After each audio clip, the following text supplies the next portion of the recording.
Welcome back to Dirt Sociable. We got a special guest with us again here. A second generation racer that has won races in 3 types of off-road vehicles, multiple points championships, world championship, from sportsman to pro, one of the few drivers that has put in the time and the work to climb the ladder instead of waiting for the elevator. Dylan Parsons, Pro-spec number 99. Hey, thanks for having me on. Thanks. How was that intro? That was pretty good. Like you killed it. Got it. I'll send it to Brent and all them so they can use it on the next intro for you. Perfect. So yeah, thanks for joining us. We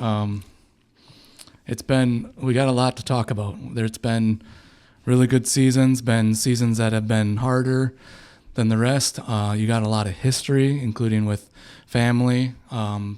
Like I said, second generation. Do I have that correct? Is it second generation or is it? It'd be second. Yeah. Okay. Like my mom and dad were the first ones. Okay, I didn't know if there was anybody before that. Nothing really before that. Okay. I think my grandpa raced a snowmobile once or something. Not that much. He wasn't really into it. Okay.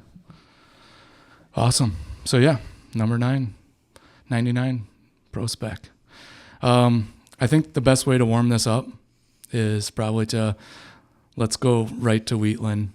And when you did a Wright Brothers move, tried to fly a Pro-spec.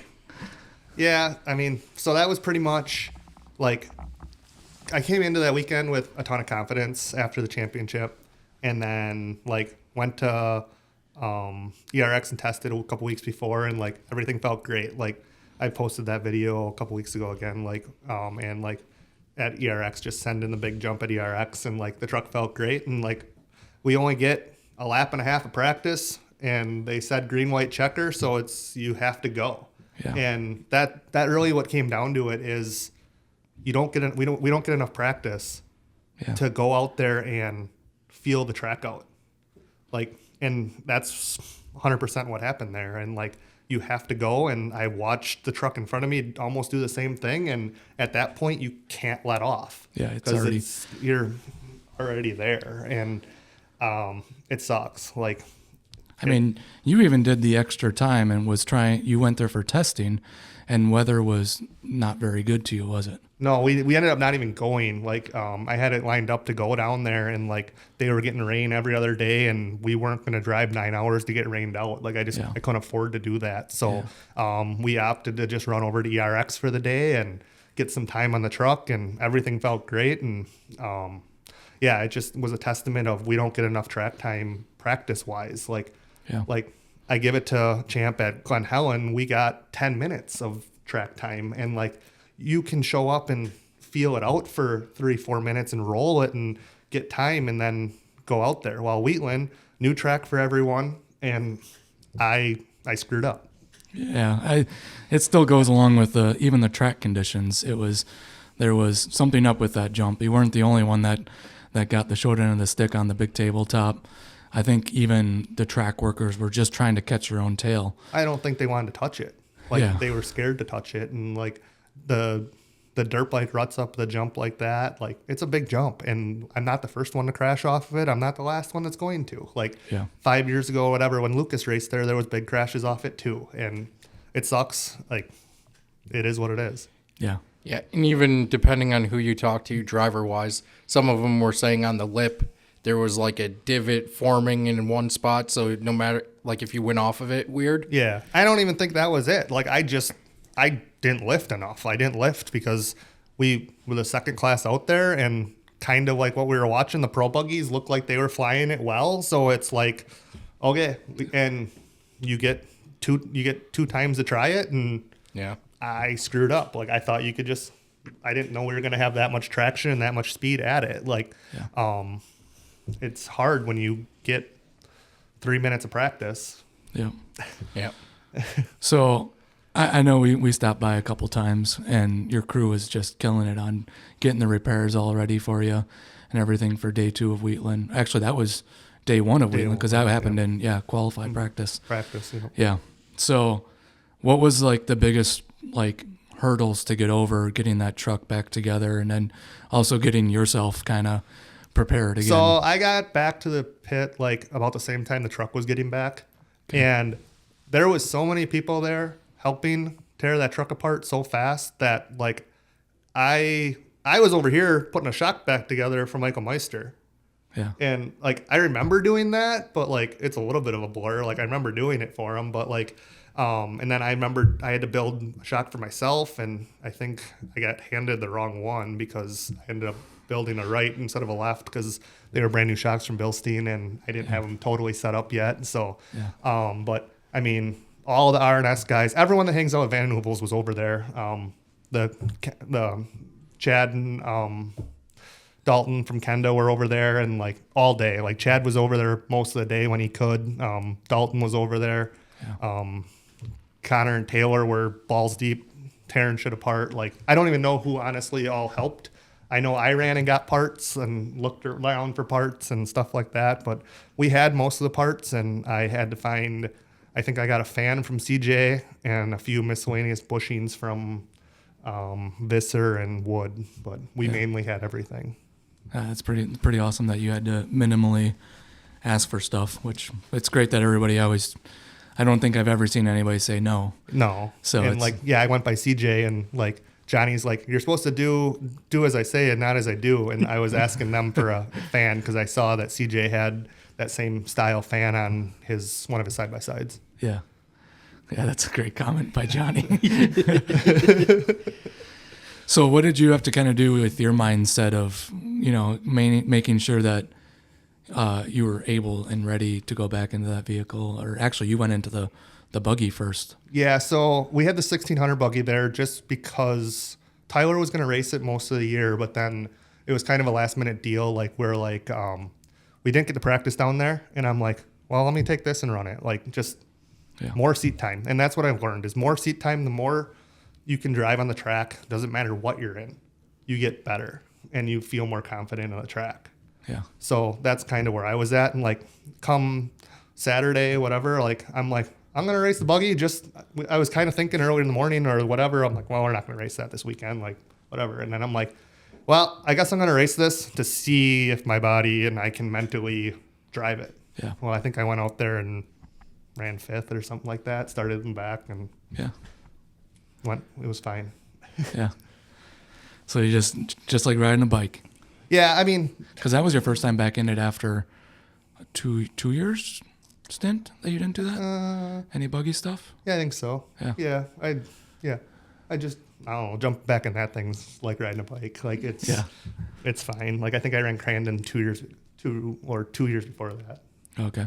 But yeah. But yeah, the biggest thing was just getting back in. Like I wouldn't have raced if I would have had like a headache, but I never had a headache.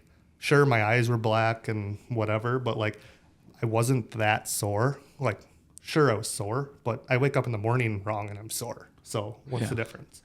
That's called getting old. Yeah, exactly. Like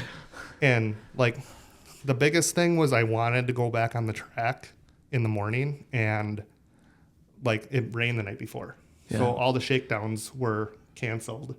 Yeah. And I kind of got a backlash from the series about trying to go out there. Like I asked if I could go later. No, absolutely not. It's like, did you not see what I did yesterday? Like, you really feel like it's safe for me to go out here? Well, halfway through the day, they're like, oh, you can go out after Pro-Am. For the shakedown with the truck? The shakedown with the truck. Yeah. I'm like... Isn't that the race before yours? So yeah. They gave you the shakedown? Yeah. Yeah. And I'm like, that's what I asked for in the morning, actually. But they said no. But somebody else asked that wasn't from this coast, and then it changed the whole tune, and I got to go out there and run a half a lap. That's all I was asking for. Yeah. 100% they should have, like, in my mind, you would think they would want to grant that to you because you just put a truck back together for, like, your safety and everybody's safety. Well, like, and give you a lap to make sure it runs right. That's where I was at. Like, it was before the driver's meeting when you're supposed to go down there, and like I was like, can I go later? Like, is there a time where I can go later and we can time this out right now? Like, I was asking, like, early in the morning, and I got backlash from official, and I'll just leave it at that. Yeah.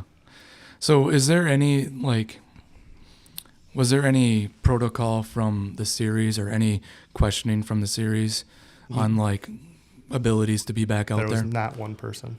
No, I guess the only one from the series that actually stopped was Rushi. Rushi. Okay. And I mean, I wouldn't have got in the truck if I didn't feel okay. Yeah. Like, and I never had a headache. Yeah. And like the concussion thing, like everyone says you have a headache. And did I have a concussion? Absolutely. Yeah. But like I never had a headache. Like that's where I was at. Like I felt fine. Yes. So you were judging by your own chart there of this is what we know we need to watch for, type of deal. Yeah. I just was wondering if this series. And it kind of went back to that same thing of not getting let to go on the track. My backup driver at that point had never drove my truck. Yeah. So even if you had a backup driver. My backup driver at that point had never drove the truck. So if I sent him out there, he's in the same boat I am. I might as well just go out there and run laps. Yeah. Yeah. So I guess like even a step back, like when it first happened, did the medical crew like say you're good? You can, or how did that? I remember signing off in the ambulance, and they're like, and I guess I walked to the ambulance. That's what everyone says, but like, I don't remember that exactly. Yeah. But I remember signing off in there, and they're like, if you feel any pain, like problems, come back or go in or whatever. Yeah. And I was back working on the truck 10 minutes later, like, or helping. Was I out of it? Sure. Yeah, I think anybody would be out of it after that. Yeah. But I remember, and it was pretty soon after, like, I was putting a shock back together for Michael. So I remember doing that. Like, yeah. I was gonna say, but we went over there not right away, but fairly quick, and you were right at it, and everybody was right at it. So, yeah, everyone was at it. Like I think between Rayford, Matt, and the rest of my crew, they were there till about midnight. Yeah. I think they told me to leave at about 11. Yeah, go get some rest. Yeah. So you can go. What was the mindset then, as you were moving out of Wheatland? Like when you got it back to the shop, was like a full teardown in mind, or were you just, hey, let's get this thing race prepped? We had that month or whatever, and like it went back to Mikey's, and we pretty much had to fix everything we fixed at the track. Just do it right. Yeah. And we had time to do it right. Like we had 3 weeks there, so it was pretty much fix everything that we fixed at the track. Like the tabs we used at the track weren't ideal, but the truck, once we got it back and like Mikey looked at it like closer at the shop and stuff like that, like it wasn't bad. Yeah. Like few corners and the back bumper, that's about it. Yeah, and the thing that caused you, it was a DNF or was an axle or something, right? Yeah, and like Rayford was saying that all day the day before. Like he's been around this long enough and like dealt with trucks getting wrecked. He's like, there is going to be something that we're gonna miss or whatever. And as soon as that happened, I thought the clutch was slipping, but then it ended up being a broken axle. Yeah. And I'm like, it is what it is. Like we got out there and finished, and we broke an axle. Yeah. Like whatever. Yeah. Did it break from the wreck? Probably a good shock. Probably. Yeah, probably. Yeah. 100%. Yeah.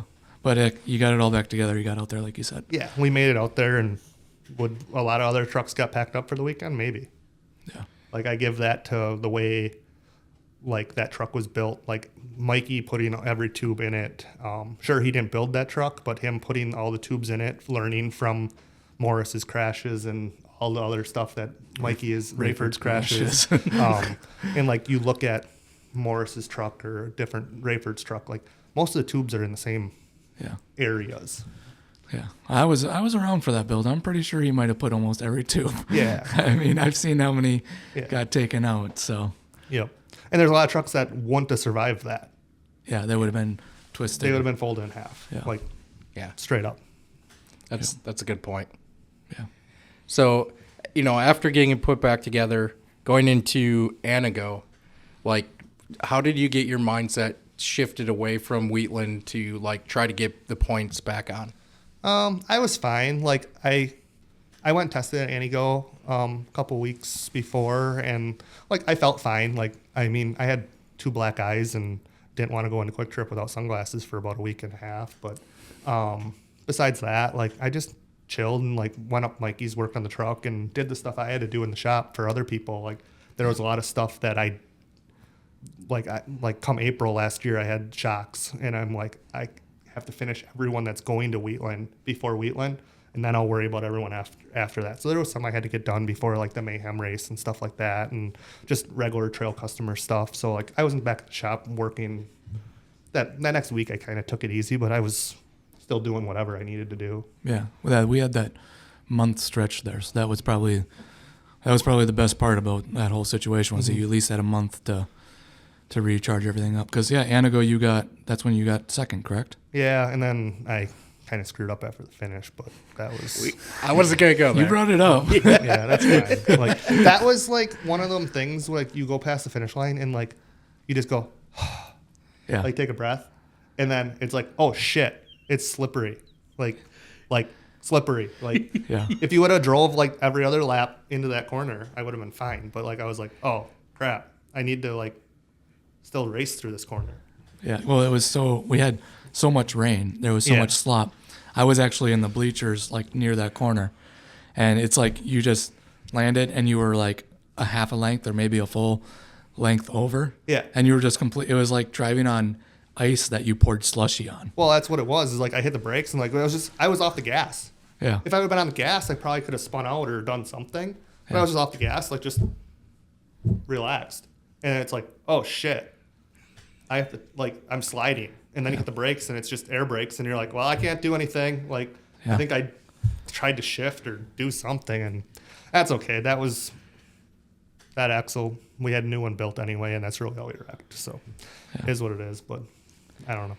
I also fell in the shop a couple weeks before Anigo too and cut my arm open. So it was just it was just a little stretch. Tom from RNS was there picking shocks up or dropping shocks off, and I was standing there talking to him, and my truck bit me. Like it's like I couldn't win there for a couple weeks.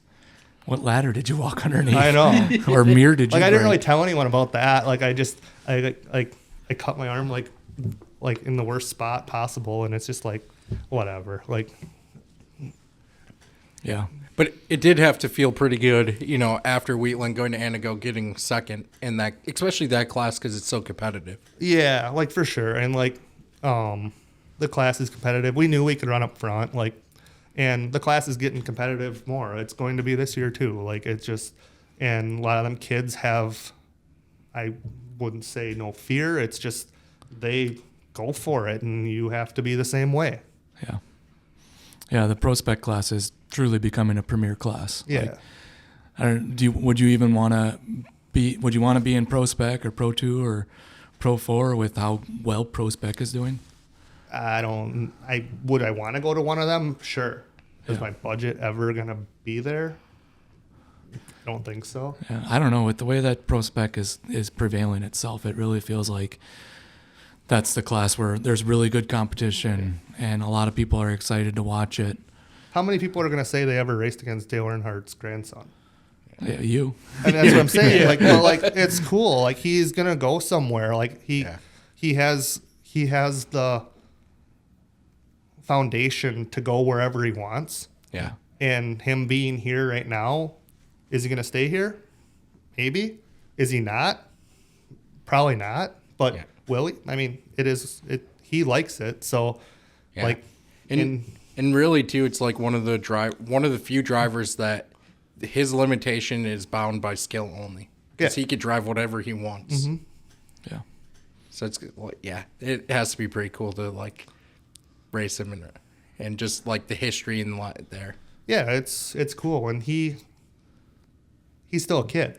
Yeah. Like he's still a kid running around the track. Like it's cool. Like it's cool to see. Like do I have to go work on my stuff all week? Yeah, and he can go do whatever he wants, go fishing. Yeah, great. But he's got the foundation to do whatever he wants to do. Yeah.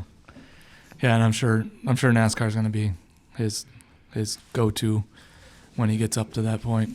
Yeah, I mean, should it be? Probably. Yeah. But will he? I don't know. We'll see. Yeah, time will tell. Yeah. So the rest of the season was kind of, you were trying to maintain your position with points and catch up as you could. The remaining of that season, what was kind of like the toughest points?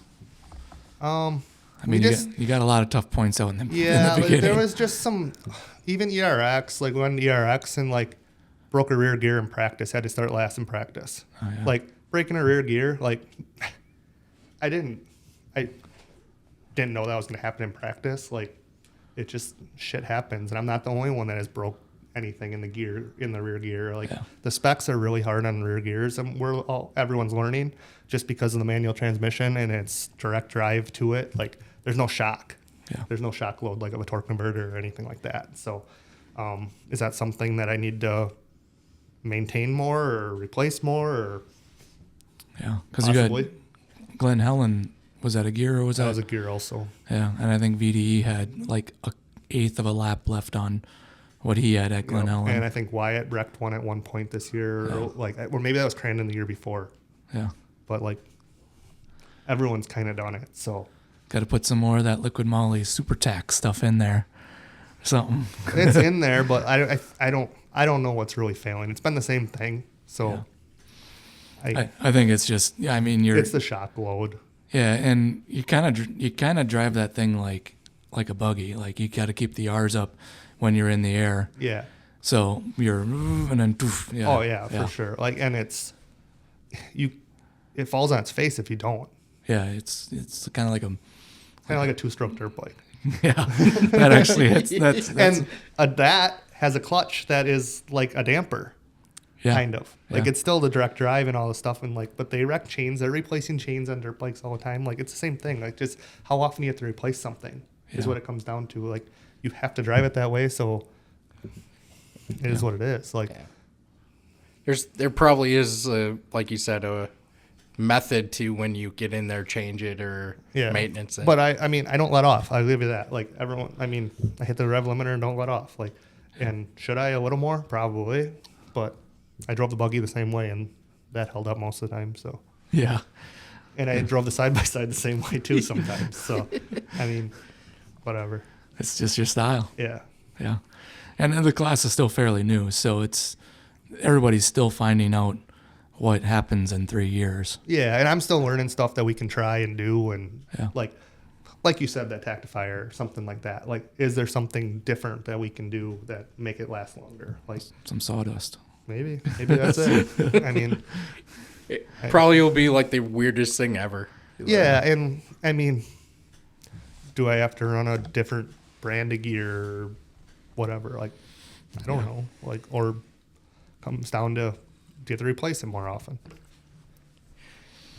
So we talked about the toughest moments of that season. What was a rewarding moment? There wasn't many, but like we were on the podium. I mean, there for a while, like every week. Like I think ERX. I think I got fourth one day, but then Dirt City. I think we were on the podium both days. Bark River didn't go well. Like it was that shortened day, and that was a double day. Yeah, and you guys raced in the fog. Yeah, in the fog. That was that. Like me myself was like going on the track. I'm like, we can't see anything. Yeah. And then I'm like, well, this is no different than racing a snowmobile, so whatever. Like, I don't care. It's just like snow dust. Like, and it wasn't bad once you're going. Like, it sucks the spotters couldn't see. That was more of the sketchy part. Yeah. There was some times where couldn't see anything, and I missed my setup that day. Like, I thought it was gonna be a little more muddy, and it dried out really quick, and kind of is what it is. And then we had an issue. In the second race of the day, which I still finished, but I had to figure some stuff out on the side of the track. Yeah, I forgot about the fog day, but yeah, that's right. That was crazy. Yeah, I compare that to snow dust. Like that was the same thing as snow dust. Like, yeah, I was watching on the fence line in Graveyard, and it was like off Taco Bell, they would just disappear. Yeah, it's like oh, and then even coming around the off camber. It was like you barely could see until the end. It seemed like it started to clear up pretty good at the end. It started to clear up at the end. Like and on the track, it wasn't bad. Like you go drive your car down the road in the fog and you figure it out. Yeah, you figure it out. That's a way to put it. Was it any different in the fog though without the spotter? Like no spotter being able to tell? There was spots where like where, oh shit, there's someone on your side, and like that part of it. The second part is race control couldn't see anything either. And was there anything in that race that really happened like that? Probably not. But if there was, that's a little bit of a sketchy thing because we can't see anything. Like we can see here to here, like with the seats we have. Yeah. So you have to have a second set of eyes most of the time. Like it's kind of sketchy. Like, and even just red flag situations. Like, yeah. How do you even see a car turned over in the corner when it's completely fog? Yeah, exactly. I mean, I think they need more people to see that kind of thing. I mean, they got their guys on the track and they obviously, I mean, once we drove around, they gave us a pace lap and like, we were all like, yeah, I can see. Like, yeah. So it wasn't bad. Like, I don't think that was a bad decision. Like, what were we supposed to do? Sit there and wait for the fog to lift and then not race the second race? Yeah. Yeah. It was a really probably tough decision to balance that. Yeah, and I don't know. I don't think they made a bad decision. Like we made it through. Everyone raced.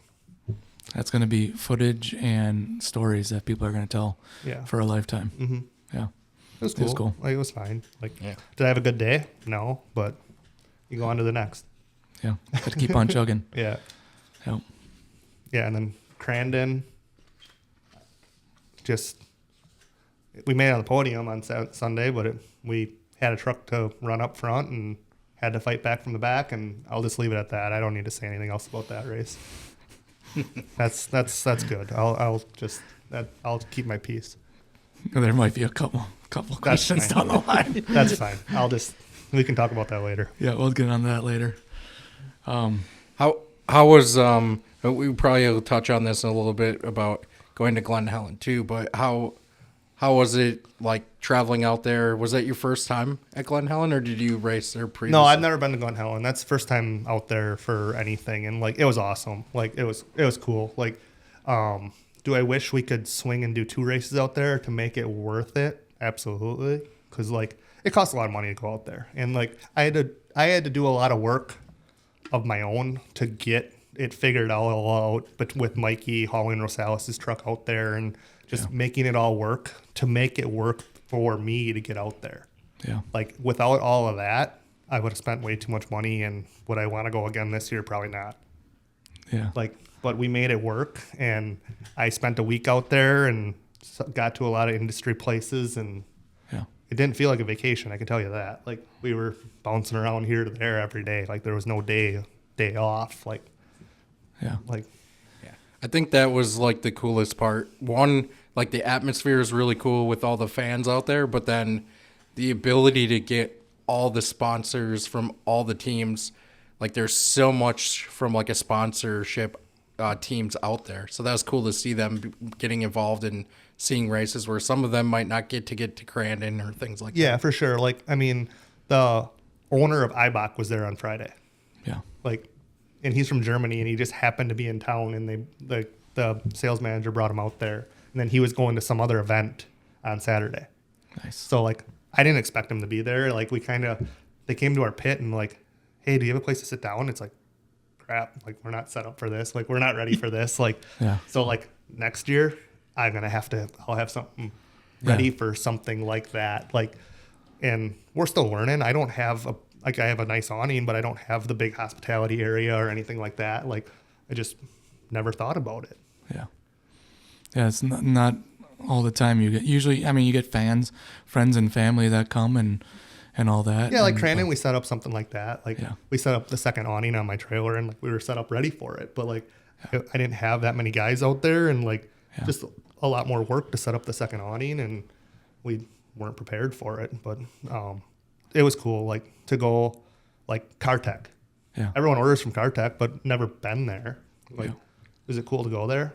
Yeah, like just to see what they have. Got to go to Bilstein, spent half a day there. Like, got to see the ins and outs of that whole facility, like where they build all the shocks, and the shock room that they build all the race shocks is the same shock that they build like all the 8100 part number shocks, like for the higher end shocks for like a Jeep and Forerunner and like that. Their aluminum body coilover shock like is built in the same room. It's pretty cool. That's cool. And you did a promo video at IBOC? Yeah, that wasn't expected either. Like, we had the truck at Sandsport show with Liqui-Moly, and like that was cool. Like the people there walking up and like, what is this? They knew what it was, but they didn't. Yeah. And like they all knew people knew what short course was, and like people taking pictures of it. Like I didn't hang out at the booth the whole time, but like even like the Liqui-Moly guys, like they're like, people are taking pictures of this. Like everyone's pumped about different things out there. Like the vibe of that show was pretty cool. Like everybody was really engaged. Like I've been to a lot of shows out here, like say like a snowmobile show, like Heydays or something like that. Customers aren't as engaged as they were at like that Sandsport show. Like they're coming up asking questions, but it's not, hey, can I get a free sticker or a free hat? It's, hey, I have this truck. What can I do to do this? Like I was by the IBOC guys and they were still setting up, and a guy came up and asked something about the part numbers on the shock, and I answered the question for him because I knew. And Mark from IBOC's like, thank you. Like he was having problems with the internet or something like that, and I'm like, well, it was a question I could answer. It was no problem. But But circling back to going to IBOC, I didn't expect that at all, to like shoot a video or anything. Like we thought we were just bringing the truck there to like take pictures in the parking lot or show people that work there and get a tour of the building or the facility, which like all that stuff, all their springs are all made there in California. Yeah. But they're like, well, you think you can do donuts in the parking lot? I'm like, sure. Or no, the first question was, hey, do you think you can jump out of a loading dock? I don't know how you didn't turn that down. There was too much stuff in the way. Okay. Like they were redoing the building, like they were adding on to their building for their shock line. And the whole shock line was like in the way of where I would have to go to get speed. And like, it was a big loading dock. It wasn't just like... They're like, can you jump a loading dock? And you go, have you seen Wheatland? I can jump anything. Yeah, and I was like, okay, like let's see it. And like, I'm like, I didn't bring a helmet or anything. Like, and then Kenny, one of the sales guys, like, well, I got a helmet in my office. I'm like, okay. It's probably one of those display ones that's just... No, it was legit Simpson one. Like, okay. I mean, like... At least you would have had that going for you. Yeah, like it was like, he's like, I'm like, okay. Like, and then like, we kind of like went on and did the donuts and stuff like that, set car alarm off in the parking lot. Like, perfect. Yeah, it was cool. Like I think it was one of the higher up guys, the sales manager was talking to Matt and he's like, oh crap, this guy came out, like we're going to get shut down. Yeah. And he told me to spin the tires in the building. Nice. He's like, you can spin the tires in the building, but don't spin it out there on the parking lot, like in that spot of the parking lot. Oh, okay. The parking lot spot where I did donuts was getting ripped up like a couple weeks later. Yeah. So they're like, go for it. Yeah. Like they also said they were tearing down like the offices and adding on for the shock area, and there was glass windows. They're like, we wish the windows were getting tore out like sooner and not like a couple weeks later. We'd have you like jump through the window or something. Jesus. I'm like, are you kidding me? We're making a full Gymkhana right like, here. I didn't expect this at all showing up. Like it was just, we got there and they're like, we want to do this. I'm like, all right. Yeah. Cheaper to demolish, apparently. Just drive a truck through it. Well, yeah, it would have been good content. I guess. Yeah. That would have been a lot of work to clean up all the glass out of the truck, but I don't think cleaning up was on your duties. Curtis would have been all for that. Yeah. That would have been so awesome to see. So then ultimately, do you think that the series made the right choice to go to Glen Helen at the time that they did? I think the time is not bad. I think there's a lot going on at that time of year. I think the series did a good job at promoting it. Yeah. Could they have done better? Possibly, but the place was sold out. So can we hold that sold out next year? I hope so. I hope there's enough vibe that we can hold it. Sandsport, I feel like they could have done a little more promoting there. Okay. Like I couldn't promote with them because of it. Like I didn't want to put an Amsoil banner or like a Amsoil thing because my truck was in Liqui-Moly. Like I didn't want to do that, but I feel like they should have had a truck in the Amsoil booth over there. Yeah. Like there's so many teams out there. Like what's it take for them to bring a truck over? Yeah. And like Mamer's got a 2-seater even. Like, and even like I was talking to Ricky G, he said he had his other truck or his truck. He's like, my shop's 5 minutes from here. Yeah, there's tons of people that are 5 minutes from there. Yeah, and he's like Anderson's. I mean, yeah, like why was there not a truck in their booth? Like you walk down their aisle, and they were in an aisle like I think they were close to like Evo Power Sports, and it was all sand car stuff. Yeah, and so you walk down that aisle and you totally miss them because they're just in the Amsoil booth, and if you're not looking for it, you're not going to know. And they just had a TV set up with like running tape or whatever, and glad they were there. Yeah. But you got to put a truck in the booth. Like, get people to, like, what is that? Why is that here? Oh, you're racing next weekend? Yeah. Like, that happened a lot by Liquid Molly booth. Yeah. Why is this here? Like, yeah. Hey, we're racing next weekend at Glen Helen. Oh, really? Like, and I got a video. The kid that did my video from there, I met at Sandsport. Oh, yeah? Like, the video that did videos for Glen Helen, because I didn't have a video guy out there. And is that the same Abach guy? The guy was no. Okay. This was just some random kid that talked to me at Sandsport. Yeah. And I'm like, he's like, oh, I'm going to Glen Helen next weekend. Do you think I can get a media pass? I'm like, no, probably not. But yeah, you can shoot from the fence and in the pits. And I'm like, I got his info on Instagram or whatever. Message me, and we hired him for the weekend. Just it was fine. Heck, you could have shoved him in the pits. They could have got a nice clear shot from there. He got I mean, his videos were okay. Like it got me footage. Like yeah, that's it was cool. It was fine. Like that's cool that like that connection happened and you got someone in and yeah, and like I told him like, dude, just show up and like walk around and like, I mean, if your videos like he showed me like he was showing me some like moto videos and stuff like that. I'm like, dude, I just need some like just some content. Yeah. Yeah, just get me going around corners, throwing some mud. Yeah. Doing some jumps. Was his videos as good as the ones I get here? No, but it's still content. It was fine. They all don't have to be bangers. No. But especially you already had one that season. Yeah, you broke the record in the beginning of the season. So. Yeah. Yeah, I mean, 2 million people saw that or something. Yeah. I still get people. Today I had someone say something about it, like in person. I think Champ reposted it recently. They did, yeah. And he's like, oh, I was sitting in my truck. Like he was a truck driver. And he's like, I was sitting in my truck last night and I saw it again. Like I saw it last night. Yeah. Yep. Yeah. It's kind of what I just go on now. Yep. Yeah. Or this morning I was doing a shock for a guy too, and he said something about it too. He's like, well, how'd your season go? And then my phone wasn't loading, and he's like, oh, I saw that video. My son showed it to me. I'm like, okay. Yeah. It's every day still, and it is what it is. So along the same question line of the Glen Helen, if they did that at the right time, Wheatland, do you think that adding that track at this season was the right choice? Last season, I should say. Like, do we need to go to Wheatland? Yeah. Do I wish there was more fans there? Oh, and like engagement? Like, could we do it on a bigger dirt car weekend or something? Like, just get those people there.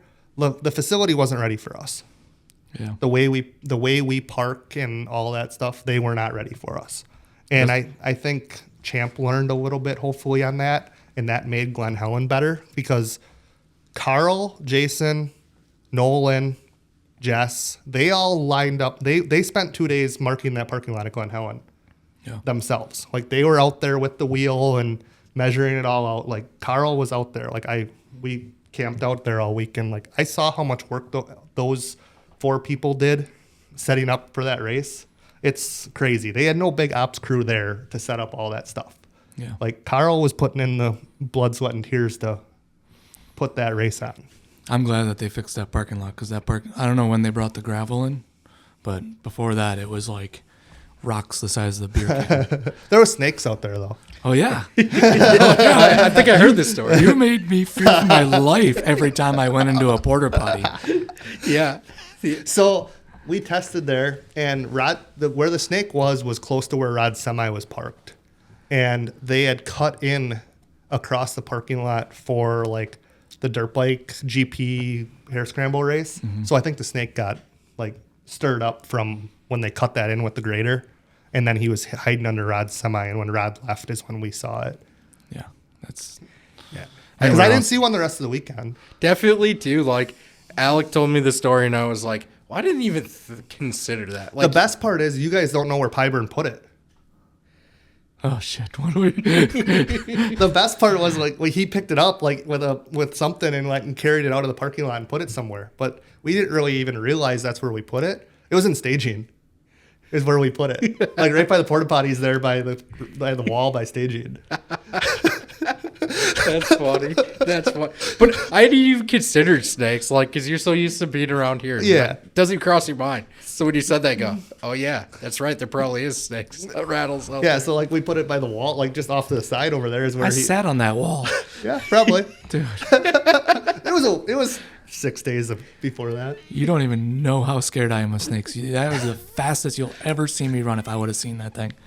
It was just a little guy. It wasn't that fast. It could be the size of this marker. I'm not saying I like snakes or like would pick it up or anything or pick up any snake, but like it was small. Like, Yeah. was it a rattlesnake? Yeah. Like, was it probably venomous? Yeah. At least they have anti-venom usually around. I heard a story. Mikey said a story about like Mikey had a scorpion in his shoe, like out there, like Chula or one of those races one time. He put his shoe on and there was a scorpion in it. Yeah. Good reminder next year to shake out my shoes. Yeah, and everyone told us that before we went there. Like, make sure you don't set tires down and like lay your body panels down and stuff like that. Like, because stuff will crawl in there. I don't know if I'm going to Glen Helen this year. Yeah. I will go. Yeah. I already have my hotel for this upcoming year. So. All right. Well, I'm just gonna stay there the whole time. I'll watch it from the live stream. Watch. That's funny. All right, so let's get into kind of the base set of questions that we asked too. So, what's your favorite track of all time? I guess I'd put that as Bark River. Like, between Bark River and ERX. Like, ERX was the first race I ever raced, and it's like, I think it wasn't first place at podium, but I have a lot of wins and podiums there in the buggy. I think I won a side-by-side race there. Probably, well, until this year, one of the only side-by-side races I won that in the year I raced side-by-side. But I'd say ERX. A little bit with ERX lately is everyone's lap times are all the same, and like the passing hasn't been as good there. They try, like they're always changing the track and trying different things, but like I think this year Chris and I's lap times were within like 0.02 or if it's 0.01. Like you can't make up any ground or lose any ground or do anything. Like they've made it into such a highway. Yeah. Like it's still bad at like the whoops, like the elevation change, everything. Like I guess it's between those two. Bark River I think is on everyone's. I think if I had $1 for every time Bark River was said, I'd be at least $20 now. Yeah, I think the interesting part of ERX and like what you're saying too, it used to be in the early days, the split lane. You could grab one of the split lanes and gain enough ground. Now it feels like the split lane no longer does that. Yeah, and like they said something about it, I think this year, that they got a lot of rain and it made the split lane heavier. I think this year the split lane was heavier.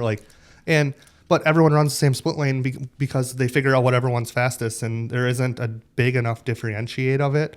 The first year I ran there in the buggy, like I think I ripped my skid plate off in there every time we raced there because it was that deep that like you're dragging skid plate through it the whole way. Yeah. It was always pretty thick in there. Mm-hmm. Yeah. So that would be interesting. Like I like that track too, but can you make the split lane like even if the outside was fast or something like to get the passing more in that section? But usually when you come out of it, there's only really one good spot to hit the whoops. Yeah, and like you can do it, but there's not that much to differentiate anything. Like the track's perfect every time you go on the track, which is great. Like in the track prep there is like awesome, and that's why Glen Helen was so good, is because the same guy doing track prep there is the one that was in control of it out there. Like I spent the week out there, and like he was asking me, like Beat was there with Roxon, and like he was working on the track all day, and then he's like, well, what'd you think of it? And I showed him a video, and I'm like, the whoops, they're doable, they're fine. Like everyone's complaining about them, and like his mentality of it is he's like, I need pro spec and pro stock to be able to do them and make it look like they can do them. Everyone else is faster and they can do all this stuff, but I need those 2 classes to be able to do these jumps and not looks out of control. Not have it be too haphazardous. Not have an Annie go whoops where you have every truck get wrecked, And I don't think anyone wrecked in them all the whole time. No, I don't. Like not, I like can't think not of, like a crazy like. I mean, people got off track on them, but it wasn't like nobody went end over end. No, like Rafer did at Anago. Yeah, or like got sideways and rolled. Like I think they were built very, very well. Yeah, and I think the only time people did get off was because as they're racing and they made connection and got off camber from that. Mm-hmm. Yeah, maybe a little wider, and then instead of it being like a hill, and then the whoops. Yeah, you can't get back on the track. Yeah, if they could make it so that there's more of a. And do you know this from experience? There's no lights in the desert either. Yeah, I think we need to talk to. They got 0.1 in the. Well, first of all, you probably shouldn't be there, but I would suppose they could put a light there for you. Yeah. It'd be nice. Yeah. Every once in a while, make sure there's no snakes. Yeah. There probably was a lot back there. There could have been some back there. Maybe there was one in the truck when we got back. I don't know. Okay, so then what's the toughest track to drive?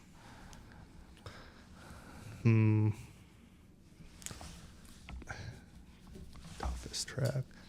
It doesn't have to be from like this season. It can be from past, because I know you've raced at Chicago. You've raced at, I guess Redbud was tough. Like that one had a lot of different soil in it.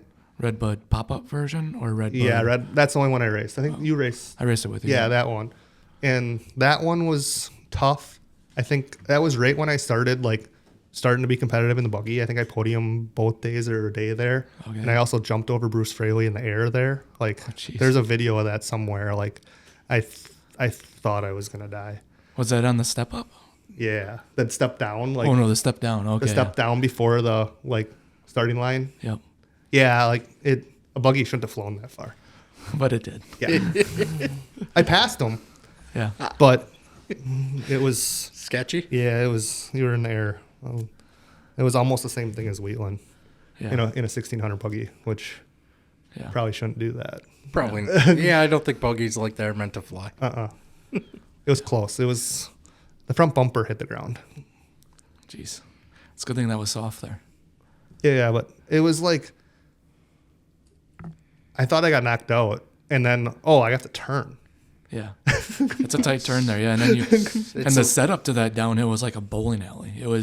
There was concrete barriers on each side. Well, that's and what it was happened. Slippery. That's what happened is I had a run on him there. I'm catching him. And I didn't let off. So I literally almost jumped over him.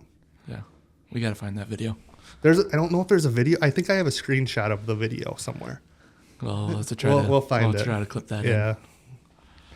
So, as a fan of off-road racing, what class do you have to get up to the grandstands to watch when you're at the track? I guess a fan. I always tell my guys, after my race, we gotta go watch, you guys go watch Pro 2.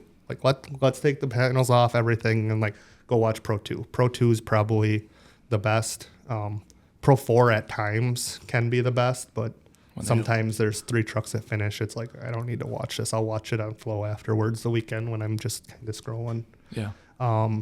I guess I do a lot of work with the mod cart class, a lot of shocks in that class. So I've been watching them and that class just because I need to, because they need help. I think that's also when you're talking about up and coming drivers too, mod cart is a fun class to watch because it's the who's who. Yeah, and it is now. I could say 3-4 years ago, 1600 was always after it for a little while there, and I'm like, come on, let's just go. There was 5-6 of them, and half of them were laying upside down all over the place, or blowing up. There'd be 2-3 that finished, but I think the 450 helped that, making sure they all finish. Yeah. And that's pretty good racing now, between a couple of them. Yeah, there was that peak when mod cart kids was a thing. Yeah. And then it dropped off, what you're talking. Mm-hmm. And now, yeah, since we've got new engine packages, it seems like everything's just booming. Mm-hmm. Yeah. Mm-hmm. And 1600, I want to watch most of the time. Yeah. I try to go watch them 3-4 races a day. And like super stock, I feel like I started watching now that I race. You keep track of it, but like that's one of the last races before the pro show. Yeah. And they run similar lines than we do. So I go try to watch that just to see what the track's doing. Like I'll go watch or at least watch it on the TV in the pit. Yeah, I was gonna say you guys usually have a TV, right? Mm-hmm. Who's a legend of the sport that doesn't always get the recognition? Legend of the sport. Like that raced or like anything? It can be an announcer, it can be a track owner, it can be a racer, it can be a crew member, a Mechanic, engine builder.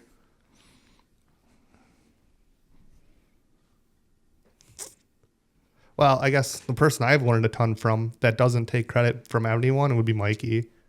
Like he's been around it his whole life. He can take anyone and make them a driver. And he just tries to be simple with everything. Yeah. I mean, I give him that. He won't take that credit. But I definitely won't. He won't. I put him as something like that. Like he doesn't get the credit he deserves sometimes, but like anyone calls him, he will give him an answer. Yeah. And he's posting videos on safety stuff. Yeah. He's trying to make the sport safer, better. Yeah. All around better, not just. And he doesn't take the credit for it most of the time. He'd just be like, whatever. But that's all he does. And we spend a lot of time with him in the shop, and that's the only place he goes. Yeah. And then he goes to the racetrack. That's really the only other two things he does. Yeah, and even he's got his 9 to 5 shop jobs, and then the crew that shows up after the night shift guys, Mm-hmm. and that's 2-3 times a week. Yeah, for sure. Yeah, he does a lot behind the scenes I don't think a lot of people know about No. to better the sport, make the sport safer. Yeah. There's a lot of things that he's done that, Zukowski, for example, where he got hit that time, Zach would have been screwed up. Oh, without the Mikey bar? Without that bar there and some other stuff that he did on that truck. There's a lot of stuff like that. Where is that bar on a lot of trucks now? Was it on trucks before that? Yeah. But there's some other trucks out there that the seats are outside the truck on that same spot. Yeah. I was putting them in UTVs, the bar. Well, they should. Some of them should be. Yeah. Absolutely. I didn't have it on my own. I wasn't smart enough back then, but I've learned. Yeah. So 10 years from now, when you look back at, your off-road racing, where do you want to look back and say you accomplished? This is something I've wanted to do since a kid, and I'm living my childhood dream. So that's all I can really say on it. As a kid, that's what I've always wanted to do. And my parents left racing for 20 years, and that was something I always wanted to do. I would sit there. I think I wore out the VHS tapes watching all of the ones I've watched. I have some left, but most of them, they barely work because I've watched them so many times. Yeah. So I guess spinning back into that a little bit then, so were you at the track a lot growing up, or was there a gap? I can remember going to the track, but I was 96. I was 4 years old when they quit racing. Yeah. So what do you remember as a 4-year-old? Not much. Not much. Do I remember going? Remember being there? Yeah. I remember getting my shirt signed. I don't know where they are. Mom probably has them or something like that. But I'd have a shirt with as many autographs on it as I can. Yeah. And I remember doing that. And my room growing up had posters and all the cards and all the stuff. But, and then we still went every once in a while, but we'd go to Crandon here and there. But I didn't start going again until I was in high school. Yeah. When you got your license and we could drive there. Yeah. And then go camp there. And we did that for quite a few years. And then some mutual friends of mine knew Dave Luger. So then we started camping with Dave in the pits. And then I finally bought a buggy after doing that for a few years, helping him. We'd be the ones that show up to Crandon and try to help, kind of thing. Yeah. So you got the bug from Dave. I had the bug before that. Oh, but that was when you were I got to get a buggy now. Well, yeah, it was just helping him out a little bit, when we could, and it was kind of one of them things where he was kind of the guy that didn't want help. Yeah. Like he's like, take it. But he was like, well, that's why I picked this class. Like I can handle it. And like, but we'd help him scrape mud and like help him do whatever. But we were the, I see it now. We were the ones that show up for just Crandon and Yeah. The party crew. yeah. Yeah. But that's all right. At least you were there. Yep. And I knew some other people still, but like not really. Like not like a lot of my connections I have now came back from like my dad knowing people from back in the day. Yeah. Awesome. Yeah, but there's a lot of history to be talking about your dad and on teams and stuff. Yeah. Let's cycle into that just a little bit more further down. Okay. But who's the highest skilled competitor that you ever raced against? I'd say Hager and CJ. Like Yeah. I raced pro stock a couple times. Like that would be that. I would put Fitz up there too. Like he's on the buggy side. Like he has raced. I mean, he's raced buggies for what, 20 years at least. Yeah. I would put him up there too. Like like you said earlier with me, like it's like riding a bike. You could throw him back in a car next year and he would be up there winning. Yeah. Did you get to race Fitz at all in a UTV? No. I don't No. think those years crossed. Okay. He only raced this year in UTV. Oh, okay. This was his first year in UTVs this year. Okay. Yeah, I thought he did more. I thought he did. This was Okay. his first year. All right. I wonder if he's going to continue that. I guess I did race him this year. When I ran Crandon. Like I just ran for more seat time. Yeah. I forgot about that. Yeah. That was 100% just more seat time. Like I ran that car for Braden on Friday. Yeah. And then we just threw and take on it and stuff to run the rest of the weekend. Didn't you get a podium? I won for Braden in Pro-Am on Friday. Yeah. Yeah. There's a rule written now because of me. So Yeah, that was a question I was going to ask. We're beating all my questions a half a page ahead of everything. That's awesome. Yeah, let's. I guess you kind of already answered that. The rookie, when you first started, what was the reach for the stars kind of thought? Racing when I first started. Yeah, like when you first started racing, were you like, all right, I'm cool with the buggy, or were you like? Well, so that was, I was working for a snowcross team and I saw ERX being built. Like ERX wasn't built. There wasn't walls up, anything yet. Like it was that spring. Yeah. And Were I'm they like, racing snowmobiles still there? they race snowmobiles on the other, where everyone parks now, where the chalet is Yeah. where they still race snowmobiles. Oh, okay. But we were there for, I think the snowcross race. And then I was working for a team and we were just up the road. So we went there for like the beater cross deals they were doing there. Like they were racing S10s and full-size trucks and cars and Brolight. they call it beater cross. Oh, beater cross. Okay. Which I thought Doesn't exist anymore. no, and it went away as soon as off-road started there. But like it should have been something they could have kept going, and like they ran that Thursday night. Like anyways. Still run that Thursday night when we're like do something like that. Like, and then those people are going to get the bug. And sure, did I know anyone that was doing it? We built one, the snowcross team I was working for, we built one and then we went and got someone else's and raced it. So was there guys that race now or race from over there? Maybe, I don't know. I didn't know anyone then. Like, but then, that didn't work out with that team. And like, it was spring Crandon. I came home from that team and Dad and I went to Crandon and I'm buying a buggy. Like we're finding one to buy.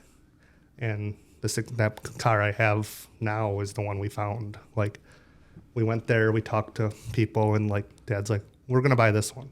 Yeah. Because originally I only really had the budget to buy a light buggy. Yeah. And then just the right one came across. Car came across and Brew built that car and he called Brew and Brew's like told him what it was and everything and he's like, we're gonna buy that. Awesome. So I went to New Jersey and bought that car. Oh, like geez. That car had a weird story. So it was built by Mike Brew in Sussex. Okay. Or like tacked together. Then it went, I don't know exactly where it went. It went Propes maybe and finished it. It was originally for one of the big desert, like McMillan maybe or something like that. Okay. But then Bradley's ended up with it, like Tommy Bradley. They ended up with 2 of them. The car Sokovitz had and my car are 100% twins. Like they were built at the same time. Every part was the same. Yeah. So then Bradley's had both of those for 3, 4, 5 years. And then Leo Donald ended up with it. Like monster truck. Like he raced Pro Light out for a while. And like he ended up with it. I think he raced Crandon once. The same weekend he ended up racing a Pro 4 that weekend for Traxxas. Oh, like that's an odd combination. It was. I think it was one of those deals where there wasn't enough Pro 4s, and Traxxas had trucks, and they needed more trucks on the track to make the show. Like make the show. Like I think that was like about the time when they had Sheldon Creed running one of them too, and like we just needed these trucks on the track to. I think it was something where one of the Jenkins could beat Johnny in points. Oh. Okay, I've heard parts of that. Yeah, like it was something like that and he raced it, and then he also raced a 1600 buggy that weekend, and that's the only time Lee ever raced it. Yeah. And then he raced it out east, like Line Mountain, like where they race Jeeps and all this stuff, like through the rocks, like just weird. Like he had big tires on it and was just pretty much beating the shit out of it. Like not flexed up the frame for you a little There bit. was some dented tubes and stuff like that from what he did with it, but like it was the right price, and I ran out there and got it and went and raced the RX that next week. Awesome. So that was the same race you raced for the first time. Like I just showed up, me and a buddy, and that's it. And I think Dad came up Friday night. Like, yeah, that's pretty much the same thing I did. Open trailer, everything. I had my trailer from Snowmobiles, and we had to put front wheels on the back to fit it through the doors because it had like the glass doors on it from snowmobile racing. Yeah. Was that the race that we got stuck in like spectator or just general parking because the gates closed the first year? No, that's where everyone parked that year. Yeah. Oh, because I was parked out there too behind Carlson's shop. Yeah, that's where I was camped. Yeah. Yeah. Okay. Everyone was pitted over. Everyone was pitted back there. Like I think the pros were up front, but that's where everyone ended up. Yep. Times have changed now. Yeah. Now they got all kinds of woods and everything. Yeah. So, what was your most memorable moment in a buggy? Winning Crandon. Like that was the first race I ever won, and winning the world championship. You can't get any better than that. That was 2018. Yeah. Yeah, that's Was a that pretty good win. Yeah. Was that a championship year too? No, that was my first race I ever won. Okay. So I think I got 4th or something points that year. Like it wasn't. My first 2 years was. My first year was rough, like up and down, like, and that's kind of testament to the first year with the truck. I came into that mentality as we need to finish every race. Yeah. There was a lot of times where I hit shit or did whatever the first year, like just inexperience, like, and I wrecked a lot of stuff. I found out tractor tires didn't move. Not easily. No, they don't. Yeah. Like I hit one at Chicago, they don't move. Yeah. Especially with the buggy. Yeah, like I don't want to hit it with anything. I hit one with the side-by-side once. That wrecked a lot of shit too. Yeah. I center punched it though because things happen. That was Anigo and it was dusty and still finished, I think. The tractor tire comment reminds me of something, and I don't remember if it was you, but the race at 141. Oh no, that was Johnny's monster barrels. Like his coolers. Yeah. But that was you though? Yeah, it was me. They don't move. They move though. Yeah, they explode. Yeah. I think you blew up like 3 of them in a row. Yeah, I got pushed into it and like I got pushed past them and then I had to go back on the track and I hit another one because Well, I was in pretty close to points that year. Like there was only like 3 races. Yeah. And I think I was in like the top 3 and like there was some good money. So I'm like, well, I have to figure it out. Yeah. And I think that was the only like 3 races. I think I only raced those 3 races in the side-by-side that year. Yeah. Like I think that was COVID year. Yeah. Yeah. Man, times fly. We're ready for what, 5-6 years ago? 5 Yeah, years? that might have been. I think that was the first. Yeah, I think that was the first year I ever raced a side-by-side. So do you think the skills you learned from buggy throughout the years translated to some of the truck success? Yeah, like I've learned that anytime anyone asks you to drive something, you drive it because you learn more. And like, I still would. Like, that's why I raced a buggy a couple times this year, even after wrecking at Wheatland. Like, I'm like, I just need more seat time and drive and like just get back into it. And like the running the side by side at Crandon, I just was like, I'm going to run it all weekend because I can, and just more times on the track. Did we go out in pro stock and like think I was going to win? No, I didn't even put new tires on. Yeah. But you go out and drive and get your seat time. That's 100% what it was. Like, I just more seat time for the truck. And just you get more time to see how the track develops. Yeah, you see that stuff out there. And like, you guys have talked to like, I've heard CJ say it, like it helps going out there in 3 classes. Like more times on the track. Yep. Anytime I can go on the track, more is beneficial. Yeah. It might be slightly exhausting. I'm sure at the end of the day, you're like, holy crap. I bet you CJ is, yeah. Yeah. I felt all right. It was fine. Like, yeah. if it would have been before the truck, I probably wouldn't have, but it was after, so it was fine. It probably wasn't like 95 degrees either. No, I wouldn't have done it. I think that's why I didn't race. I think Lena, when Tyler couldn't race Lena, it was like, I'm not racing it. It's way too hot. Like, no. Yeah. Yeah. So, okay, 2021, you were the single buggy champion. Yep. 2022, you were 47 points behind Fitz in single buggy. Yep. Did that make that hard, not getting that championship, moving on to a truck? Did you want to maybe dabble a little bit more or stay in that one? Not really. Like, at that point, like, Matt had kind of, and I kind of thought the same way, like, could I keep racing side by side, or if there's this a chance to like go do something? Like, what are you gonna, like, racing single buggy is great, but to actually live the dream and go race pro class, like, that was the chance. And did I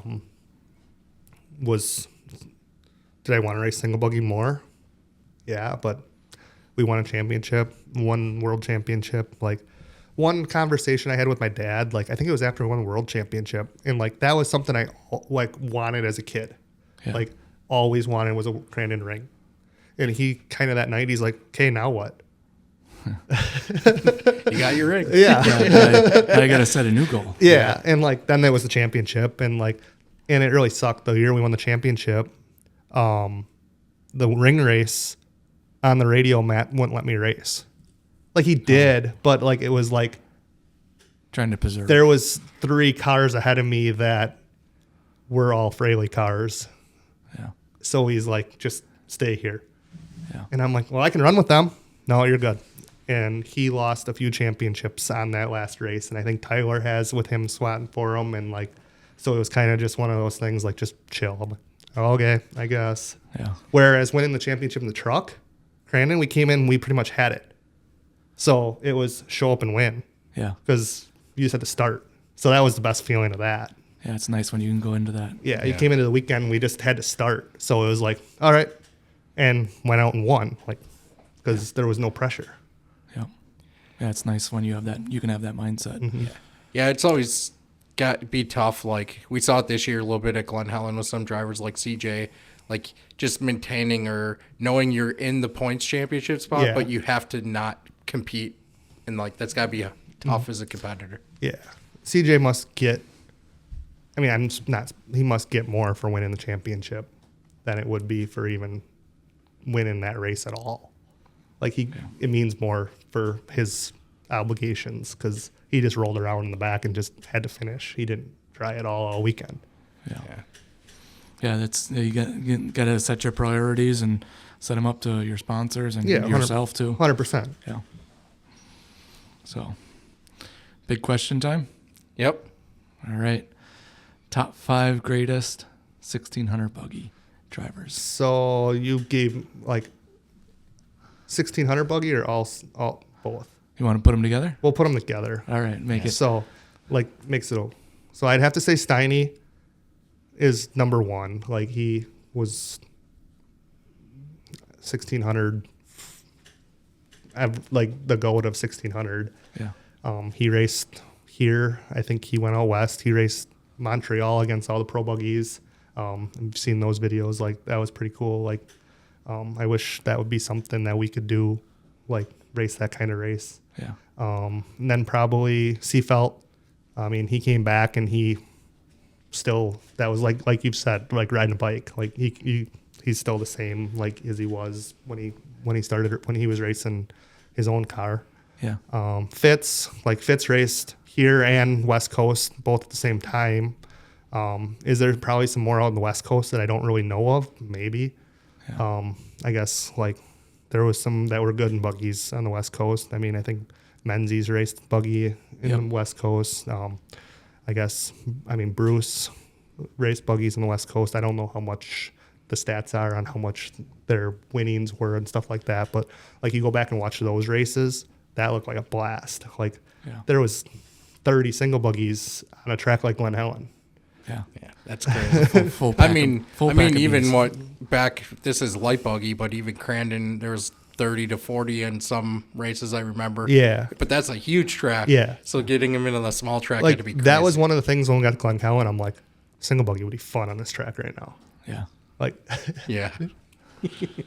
Well, Rayford did the Class 11. 11, yeah. Yeah. That's got to be kind of pretty similar. But they, like, that jump that they were all casing, that they started casing, I'm like, single buggy would clear that no problem. Okay, yeah.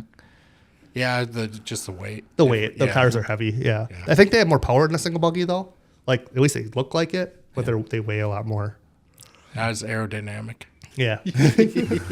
Then Fitz. Then I guess I would just put, I have to put Connor up there. Like, Connor jump, he can drive anything.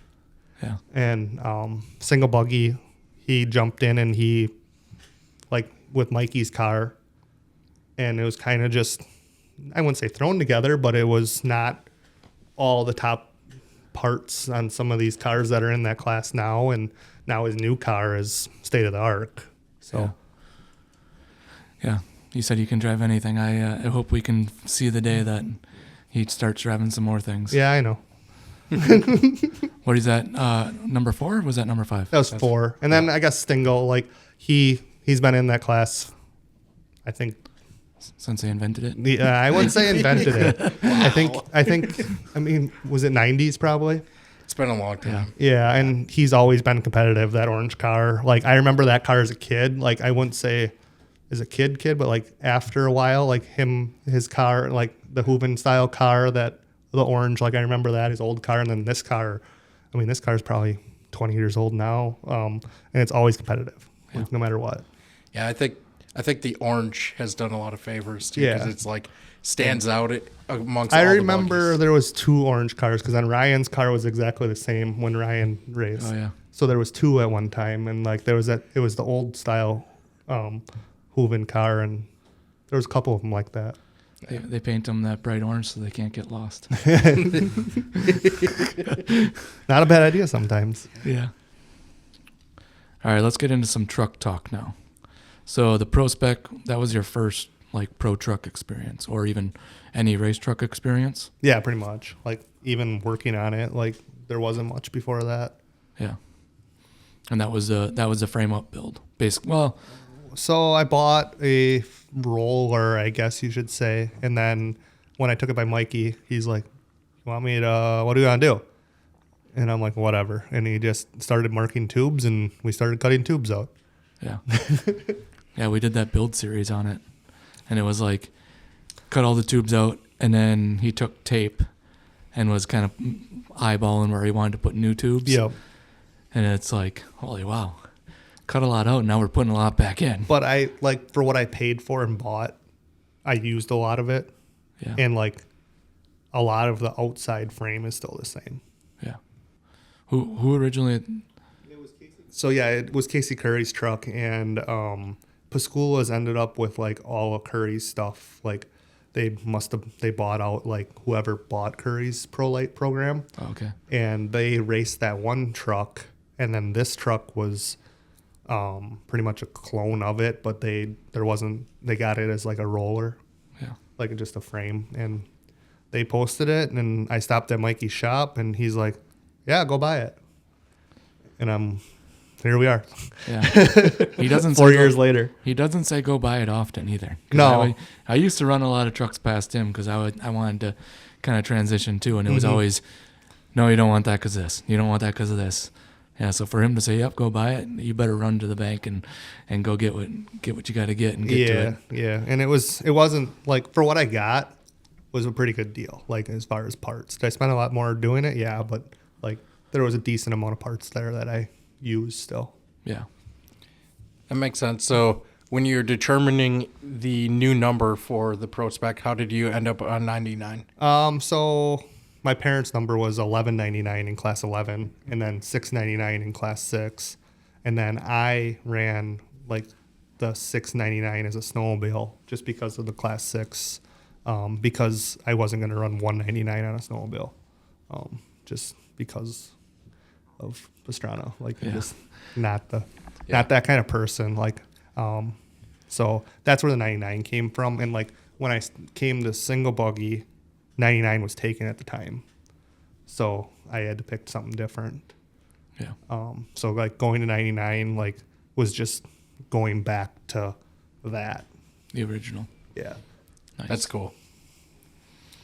How was the learning curve then when you got into the truck? Because, I mean, that was a pretty competitive time that you got in with a lot of people in that class. Yeah, it was. But a lot of us were coming in and learning at the same time. Like even Rayford. Like Rayford, I can see how he came and dominated right away. Like he came and stepped in of a truck that he knew. Yeah. And he knew what that truck did 90% of the time. Like to where I do now. But I jumped in and I didn't know what it was going to do half the time. Like, Yeah. so like I just got my feet wet and just kept building on it all that season. Like, was a podium going to happen? Yeah. And it did at Bark River. And like, that's the same place that I got a podium in the buggy first also. Yeah. So like, it just kept building and building up all year and finally got a podium. This place has been good to you. Yeah. Well, I think I won until that year. Well, I think I podiumed every race, but I think I won 3 in a row in the buggy, three, and then second in the buggy, like I think. Yeah. And then we had the COVID year where we didn't race in there, where I think I podiumed every time there, even in side by side. Yeah. Dang. Good place.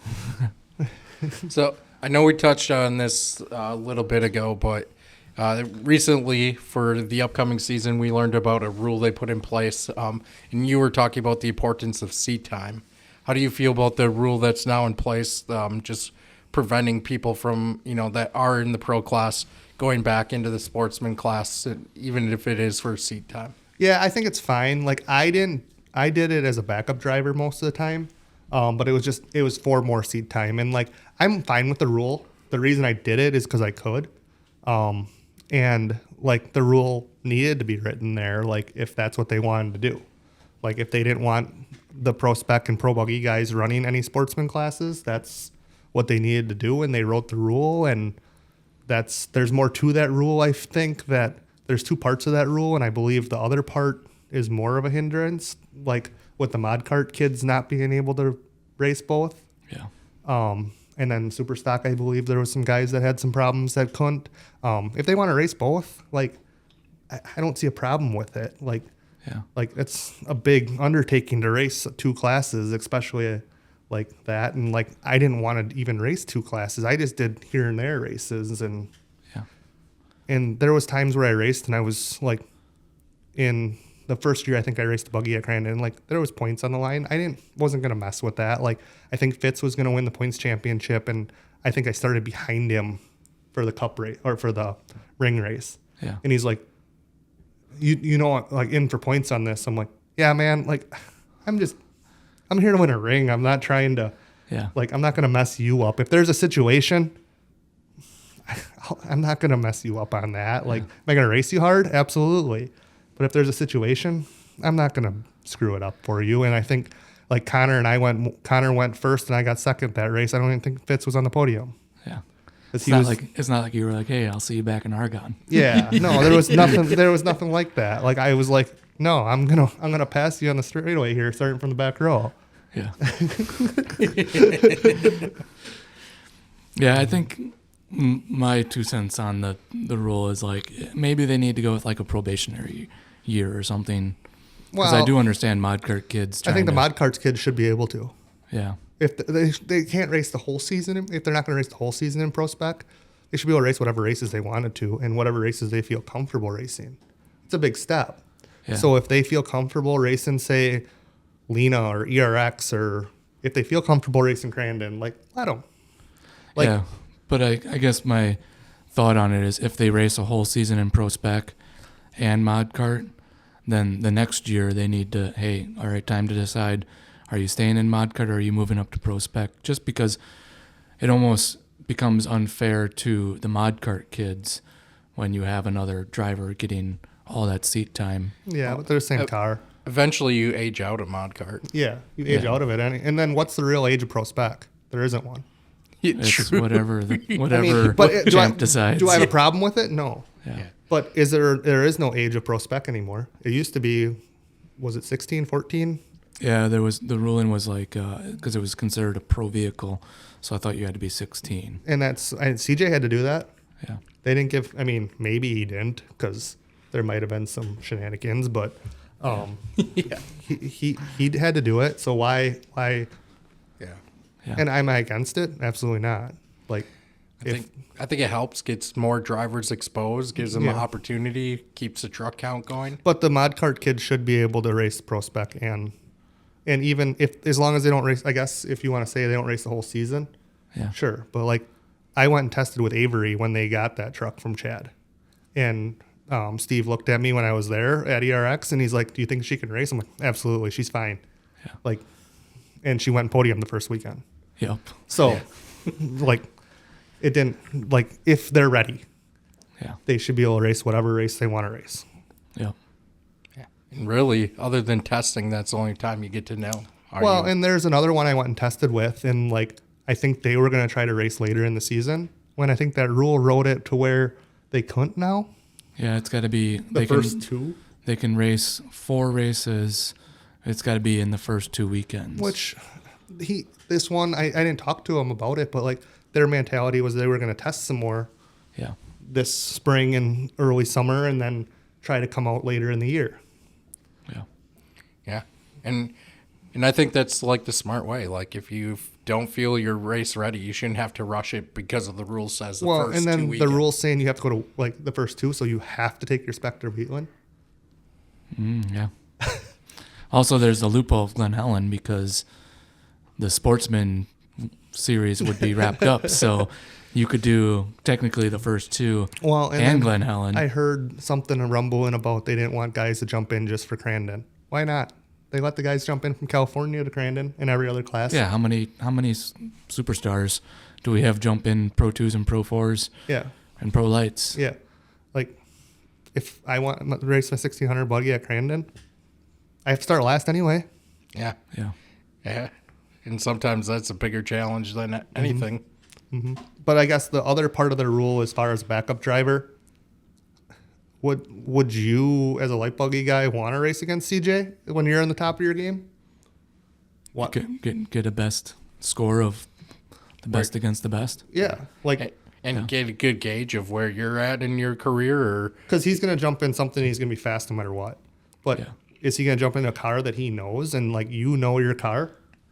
If you're, I don't know, I don't see a problem with that. Yeah. But like, I get it, like to a point. Like, you can't, like, there was some complaining about what I did, but like my situation, Braden had a wedding and we knew about that wedding a year in advance. Yeah. So like that was planned all season. And there was some rumbling. Well, was he even the backup driver? Was he even able to race that car? Yeah. It was planned. It was planned. Yeah. Like Yeah. in Braden raced Thursday, the makeup race from Bark River, and then he still raced Saturday. I just raced one day because he was standing up in a wedding. Yeah. Darn weddings. I tell you. I mean, did we bring a different car that I raced? Yeah, because we weren't going to mess around trying with seats and all messing around. There's too much stuff to do at Crandon anyway, and they had a spare car, so I'm like, I'm just going to set the other car up. Yeah. Then, yeah. Yeah, that makes sense. So I guess shifting a little bit back to the track talk. So we talked about Glen Helen, Wheatland, all getting added last season. Obviously, the schedule's out for 2026. We're not adding any new tracks, but if you could like add an ideal track into the scenario or into the schedule, what would you like to see added or where? I think we need to go like east. I mean, even Snowcross has connections where they go east. Like they're going on their eastern. I work for a Snowcross team, and like they're going on their eastern thing right now, and they're going to Canada next weekend, and then New York. So like, there's fans out there that follow Snowcross, so they would possibly follow the same series if they see it. Like, I feel like we have fans out there. There's some drivers from, I believe, Ohio and different states out there that come out and race here. So I feel like going east, southeast, that way. I mean, I know we went to Charlotte. Like, now we have Beat and Wyatt. Like, they're in Charlotte. Like, Yeah. why couldn't we go to Charlotte the same weekend as like the Coke 600 or something like that? Like, Henderson is Tennessee area. Yeah. I mean, you got people that are in that vicinity. but we have Wyatt racing with us. Why wouldn't we go to NASCAR country? Yeah. Capitalize on it, right? And not only that, I think, I forgot who it was or what episode, but we talked about, I think Champ has an excellent opportunity too, because they have snowcross. Like, there's a great opportunity to try to leverage snowcross and even maybe the off-roads and promote each other throughout the course. Like, Absolutely. I think there's a huge opportunity there as well. Yeah, and we were going to go to Deadwood. I don't know where that track was even going to be. Like, I jokingly sent a couple Snapchats when we were there racing snowcross of a football field. I'm like, here's where we're racing, because the snowcross track out there is a rodeo grounds. Like, it's tiny. Yeah. Like, it's smaller than a football field. Dang. That's crazy. So, like, I don't know where they planned on racing, like, and that all fell through before it even happened. Darn. Yeah. Yeah, it'd be interesting to see, and I think we've had it too where a lot of people have talked about Frozen Rush, and like if you could do something in snow with snowcross would be kind of cool for at least a cross promotion. I think you could do it with Pro 4s just as a cross promotion, and like they've done it with the side-by-sides, I guess, too, like Johnny did with that, and like it's cool. I think it's more work than anyone realizes. Oh yeah. Like to make a track that can hold up to the trucks. Like to run them at Crandon, it'd be just a mud. Like it'd have to be cold. Yeah. And it would be down to the dirt. Like even when Johnny ran Eagle River, you were down to the dirt. Yeah, and that was just UTVs. And it was just UTVs. Now you put 8,000 horsepower, 900 horsepower trucks. Yeah. And a Pro 2, Pro 4, or Pro 2, Pro Light. Would I want to try to stud up a set of tires on the spec and take it on the lake or something? It might make some cool content. Like, I've thought about it. Like, Yeah. I live 3 minutes from the lake, like Lake Winnebago. Like, I got some studs. Like, did you see Scott Rain post the studs from in Carlson's shop in some Yokohama tires this week? No. He had snowmobile studs in one of them, and then there was cold cutters like in another set of tires. Yeah. I don't know what they're for. If they're for the side by side or Pro 4, I don't know. But I've heard the mold that they use for Frozen Rush is lying around somewhere. well, it wasn't a BFG or It was BFG. yeah. Yeah. But Scott Rain posted some snowmobile studs in a truck tire at Carlson's shop. So maybe they're up to something. I'll have to keep an eye on that. That would be interesting. Yeah. So, did we get your fantasy track layout then? If you would add one? Well, I would say Specifically? east, like someplace, Okay. like east, south or east, or. Just I mean, nowhere- do we need Arizona? Absolutely, Yeah. but we need that on the same stint as Glen Helen. Yeah. if so it's- like a round trip. If it's 2 weeks apart or whatever we want it to be, if it's a month apart, Yeah. we can all leave our stuff out there and get home. There's plenty of guys that would let us leave our stuff out there and prep and do whatever. Like, I would do that. Yeah. Can I go do it twice? I don't think so. Yeah, it's tough, like you said, getting out there, and then I don't know. For me, it's always like Crandon's always the end of a race season for me. So like extending past Crandon. Don't get me wrong, Glen Helen was awesome, but still, like I go to Crandon, I'm always like race season's over. So for it to continue on, I always thought that would make sense in the beginning of the season. Yep. And here's the problem with that. Like with them having snowcross, it's all the same employees that run snowcross. Yeah. So like Jason, Jess, like they run snowcross. Like Jason's a race director for snowcross and a race director for off-road. Yeah. So they'd have to have a whole nother crew of everything to run a race in even April. Yeah. Like can't run one in March because there's 3 snowcross races in March. There's one the first week of April. Then those guys are balls out to just make it to Wheatland. Like Yeah. all the UTVs, all the stuff they use is all the same stuff they use in the summer and winter. So all those UTVs all have tracks on them. Yeah. I mean, once you have the track set up, it's a couple hours, but that's still man hours to set up all, and then take all the ops stuff out of the semi trailers from snowcross and put it in the. I mean, you got, like I talked to Jason about. He's like, there's 4 weeks worth of work, and we got 3 weeks Yeah. from the last snowcross to Wheatland. Yeah. 10 pounds of shit in a 5-pound bag. Yeah, so like that's they can never do that crossing over with the way the program is ran with their business. Yeah. And that is a hindrance a little bit, but it's just the way their business is. Like you can't do both. And then in the fall, they actually get a month and a half break, I guess. Yeah. Yeah. I didn't realize that was the same people. And the Yeah, same- everyone is the same. Yeah. Like down to the scoring, late girls, everything. Yeah. Wow. That makes sense then. Where that's a big turnaround. Yeah. Like there's some that don't do both, but then like there's like the scoring girls registration, like it's all the same people. Yeah. Dang. Wow, that's crazy. So I think this past season there was a few on-track incidents across, not just with you, but across the whole class. Just like for you, there was some with a few drivers. Do you have any insights that to the situations, or are you just leaving it up to the camera angles? The Crandon one, I'll leave up to that. Like that's you can watch that as many times as you want and think what you want. Like I don't know. I don't think we need to go where iRacing starts races to off the track that far. So we'll just leave it at that. Yeah. How about Glen Helen? That I got nothing to say. Like, am I upset about it? Absolutely. Yeah. And would he have got penalized? Do you think so? If he went to screwed up the next corner? Yeah, I was sitting next to CJ when that all happened, and he goes, "The worst course is there's no recourse. Like, No. you can penalize that guy, but he's already in last or second to last." That's what sucked about the whole situation, and that's not the first time that's happened with anything like with him or some other people of stuff happening like that. You can't. And was I upset about it? Absolutely. Yeah. Like I had that race, I led it the whole race, and I was running the lines I had to run, and just I mean, was it on purpose?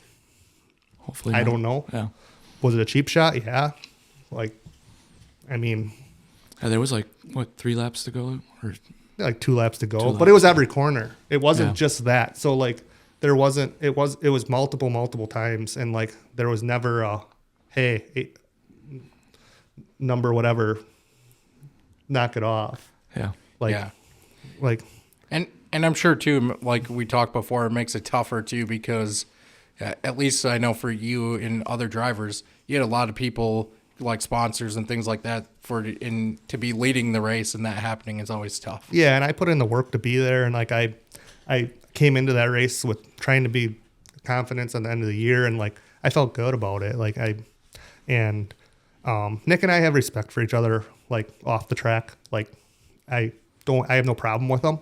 Yeah. But on the track, we're gonna be gloves off. Button heads. Let's go. Yeah. And like I talked to him that night already after it, and I'm like, dude, what were you doing? Yeah. Like, and it sucks because like didn't get a penalty out of it, nothing. Yeah. Because he took himself out the next corner. Yeah. Yeah. So. Makes it tough all around. So to piggyback off that, the past 5 years, who's the most aggressive driver in your eyes? Doesn't have to be your class. Well, we'll just do my class, I guess. Like, Okay. I mean, like you're saying most aggressive all the way across the board. Yeah. well, this year Morris was. Yeah. But I think he came in he had nothing to lose. He came in and he hasn't raced in 5 years. Wouldn't you do the same thing? Yeah. Send it.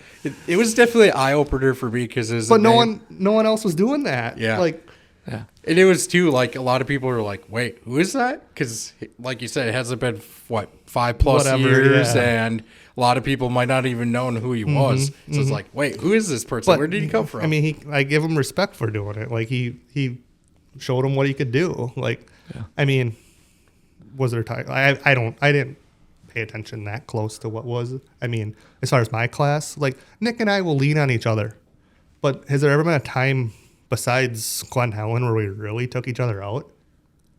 Yeah. Not really. I don't think so. Not with you and him. No. Like just us two? Yeah. Like was there ever, or even spun each other out? Not that I can recall. No. Like, so I was pretty upset about it because like I give him, sure, I'm going to throw a door into him and lean into him and get by him or whatever, ruffle his feathers or, I mean, I'm going to do the same thing he's going to do to me. Race him hard. Yeah. And like Bark River this year, we did. And I went and talked to him afterwards. I'm like, dude, I didn't mean to do that. Because then he did it back to me and got by me on the last lap. And he was like kind of upset. I'm like, dude, I didn't even realize that I was going to hit you that hard. Yeah. And we were good. Yep. That makes sense. Yep. There's another one. I'm not going to say anything about that one. Makes sense. We'll leave that one on the table. Okay. So we're saying Morris is the most aggressive driver of the last 5 years. Sure. Okay. I can agree with that. So let's get more to like the roots of not only we talked about how your journey started in off-road, but that was really rooted in like your family's off-road racing. Like how did they get involved into off-road racing? So my dad hung out with Fridays. Like they would go like trail riding, trucks, like up in the like up towards Crandon, like Crivets or like mountain area. And like my dad had a lifted Chevy like everyone else did back then. And like they would go trail riding with that whole group. And then I'm not sure if Fridays raced at that time yet or were involved with it or what they were. I don't know. That was in the 80s. And then Dad went and bought a buggy, like sandrail buggy. Like that's what they were racing back then. Like you could buy a buggy chassis from a catalog. Yeah. But he bought one from someplace, a farm. Someone that it wasn't a race car. Yeah. And Chilton raced like every other weekend. Then, like between the soda races, they had club races. Oh. At the fairgrounds there or whatever. And he showed up there, like didn't have a body on the car. Like he didn't, like there was a lot of cars that probably didn't, but like no body. Like it was just a sandrail. Yeah. Well, and then Kurt was there. Kurt Gerald, Matt's dad. Yep. And like, Kurt races soda. So like he's the one to beat. So I guess he went out and followed him around the whole race. And they had to dig his belts out. Like, because there's no body on the car. Like they had to dig for the belts to even unhook the belts afterwards. And I don't know if there's a picture of that or anything. I've never seen one, but like driving a shovel around. Yeah, that's the story. And like that car was like you sat on the rear housing. Like it wasn't a race car like they are now. Like you still had the stock rack in them. Like they probably had implement tires on the back. Like they ran them supposedly. Stories are as they ran like the tires like a you go out western Wisconsin like the sand area, like the tires on like the aerators. Yeah. Or irrigators system. They ran tires like that, I guess Dad said. Like so who knows what was even on that car or anything. And like so then that's how it started. And like he built that car into a race car and started racing. And then back then they raced like every weekend. There's Parsons Pro-spec fighting out for second place in the back here, right behind it here. Pro-spec gets around him. Got around him. Pro-spec now running in second place. That's, to me, like, as we're getting more into the history and people talking, like, I know there's a lot of talk about how busy our schedule is now. But then you talk to people that raced back in the day, it's like, we raced every weekend. I'm like, how is that even possible? Yeah, like they would race soda, and then it was Store or something like that, like Illinois. Yeah. It doesn't exist. It hasn't existed since Soda. But then they'd race down there, and then they'd race Chilton. Would be like the club races. Yep. But they only raced once a weekend in each class. Oh, okay. But then you had a 2-seat. Everyone had a 2-seat car, Yeah. so you could race both classes. That makes sense. And like you said, like that's the ultimate seat time if you're racing that much. And Yeah. that's awesome. Yeah, so you'd have everyone had a 2-seat car, and you just take the passenger seat out to race single seat. Yeah, that's what AJ was kind of talking about with Art. Art would swap an engine, then he would put Yeah, a those second guys are crazy. seat in it. So it was like 3 classes. I remember at Oshkosh, Steiny did that and raced Pro Buggy or Super Buggy, whatever you want to call it then, like with his 1600 car at Oshkosh. And like he was competitive, like at a track like that. That's crazy. That takes a lot of effort. Yeah. Well, I think he put an air-cooled engine in, like not like those guys saying they're swapping and putting a V6 in. Yeah, I forget what engines they were swapping Yeah. and stuff. And I was like, dang, it takes a lot of time. So when I was digging through the history and stuff, Rampage Racing came up. Yeah, so I don't know everything about that, but like Dad became friends with the Schleiters and Chad. Yep. And Chad raced class 3 and then would have been, which would be like what Formula 4 is now, or Okay. was, I guess. And then I think like would be class 4 would be Pro 4. He raced that also. I don't know the whole story if he raced that, but he his dad was in with Ford. Okay. And they I don't know if he ever raced the 4 or not, but that was like the truck that McCachran drove that one, I think. Maybe, I don't know. But Milan raced it and Kurtwood Duke at one time. There's a couple guys all in that truck after Chad got killed by a drunk driver. Yeah. But my mom would ride with Chad all the time, and I don't know what must have been the class 3 truck before that. And it was before I was born, and she was supposed to ride. She would ride with him all the time, and that's the two, like at Crandon, like whatever. Well, a reporter that was doing a story on off road or Chad or whatever it was, like was going to ride with him. Yeah. And like it was like staging or like right before the race. Like I don't know how it worked, but like Mom was supposed to ride with him. Yeah. And she's like, no problem. Like the reporter can ride, like no problem. Well, they flipped and the truck got hit and decapitated that reporter. Yeah. So like that was before I was born. So like Jeez. that's kind of scary to like even like think about. There might have been no Dylan. Yeah. Like it's weird how shit happens like that. Yeah. Like, Yeah. That's crazy. yeah. Like I didn't know that story for a long time. Like Yeah. I was older when they even told me that story. Yeah, it's gotten brought up a couple times, and yeah, it's just crazy to think that you were supposed to go. Yeah. Your mom obviously was. Yeah. Yeah, and then awesome. Ooh. Yep. But like and then she raced class 11. The women would race. It was limited class 11. Like all the like women would race the light buggies, and it was my mom and Matt's mom were pretty competitive in that class. I think my mom actually has a world championship in that class. Yeah, you are. My fact checker told me that you and your mom are the only mother-son duo that have rings. Yeah, I think so. Yeah. That's pretty cool. Yeah. Yeah.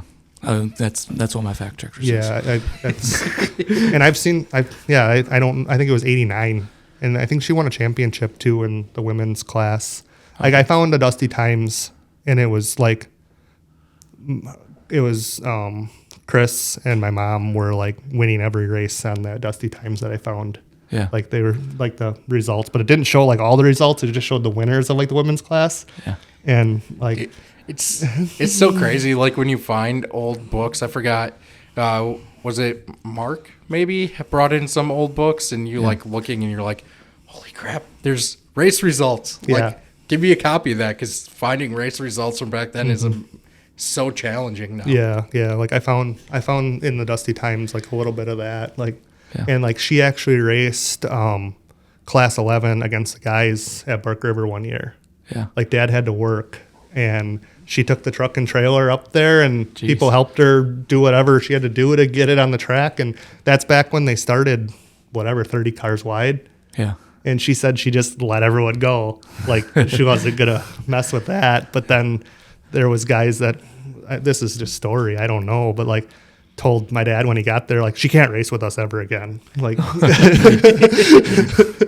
That's funny. Yeah. But- So, do you remember the turn 1 Rampage Corral? vaguely, yeah, a little bit vaguely. Yeah. Okay. But yeah, I don't know.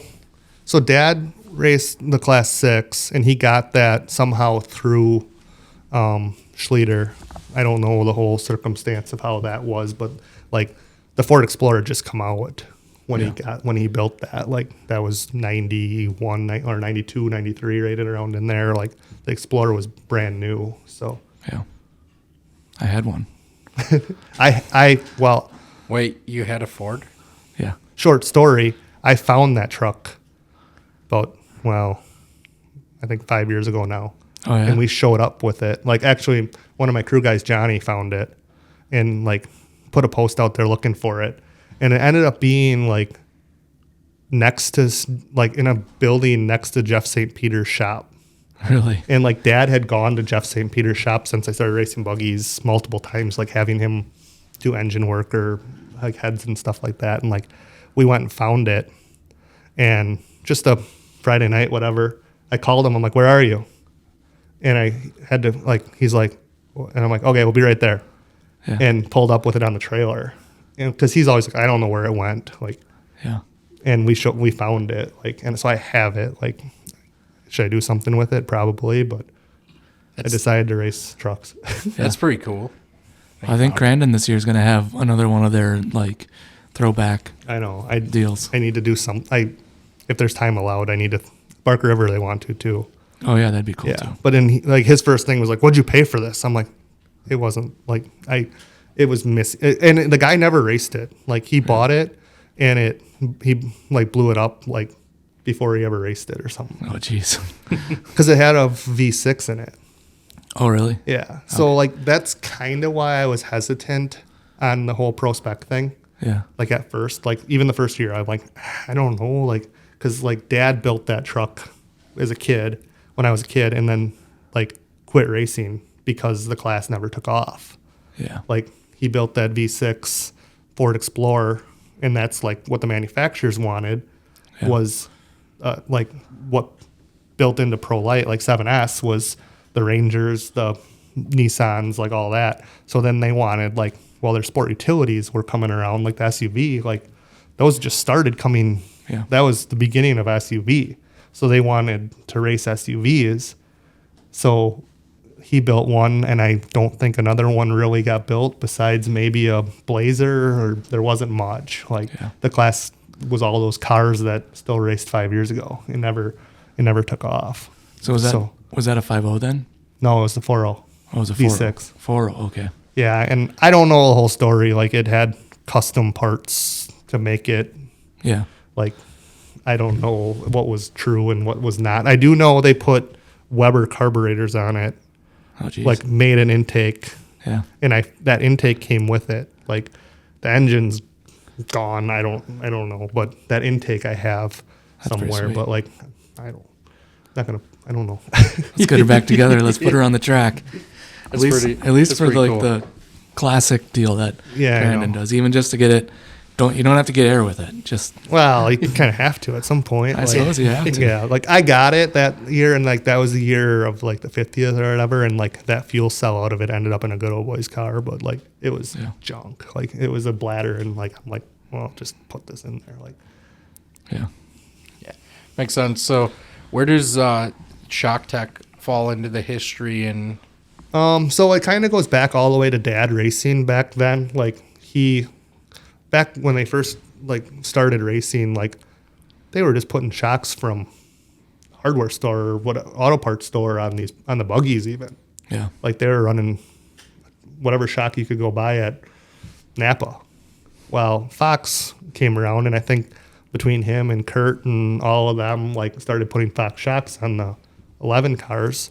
Yeah. And he always had the tooling to do shocks, like, as a kid. Like, so, like, growing up with the snowmobiles or whatever, like, Dad always, like, him and my uncle would rebuild snowmobiles in the garage, like, crashed ones, and, like, he always had the tools to, well, he can fix the shocks. Yeah. So, like, growing up, Dad, he would do some shocks for customers, but it was, I mean, not the extent I do it now, but, like, he would do quite a few. And, like, it was just more or less he always had the tools to do it, and we did our own. And it just turned into more once I started getting older and racing snowmobiles. And then we started doing snowmobile shocks for other guys that raced cross country at the same time, and more trail riding when I, so, like, working at a dealership, I'd get all the ones from the dealership and rebuild them because I learned how to do it. And it's kind of how it evolved.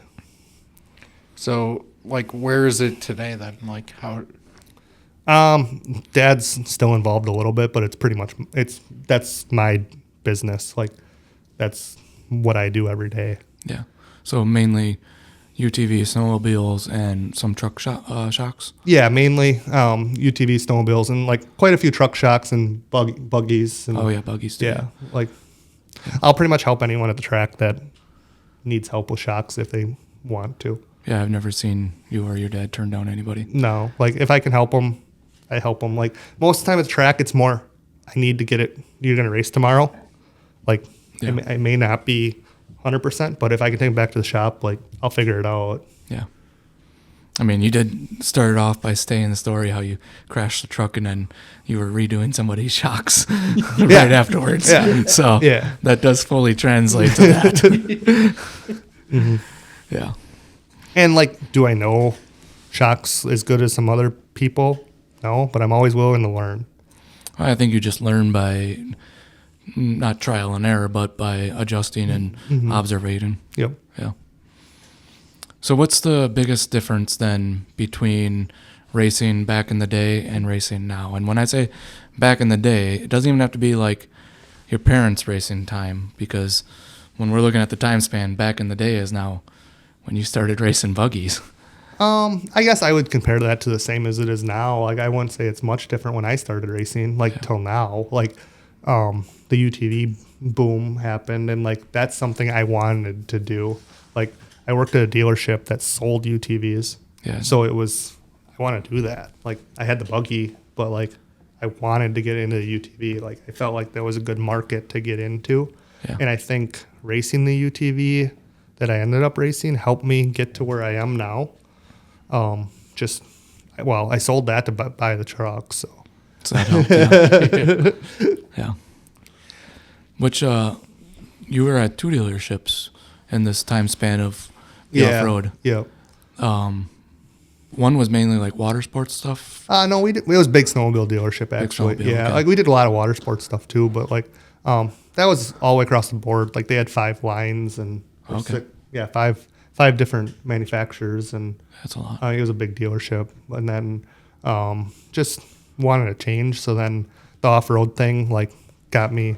I started talking to Rod, and he needed someone, so, like, that was good experience to work for him. And Yeah, it seems like a fun opportunity because you get a little bit of, I assume in the shop there's a bunch of customer stuff and then there's some race stuff. yeah, it was a good time, and, like, I fit well with it. Like, in it, just leaving there was no bad blood. Like, I still stopped there, and, like, it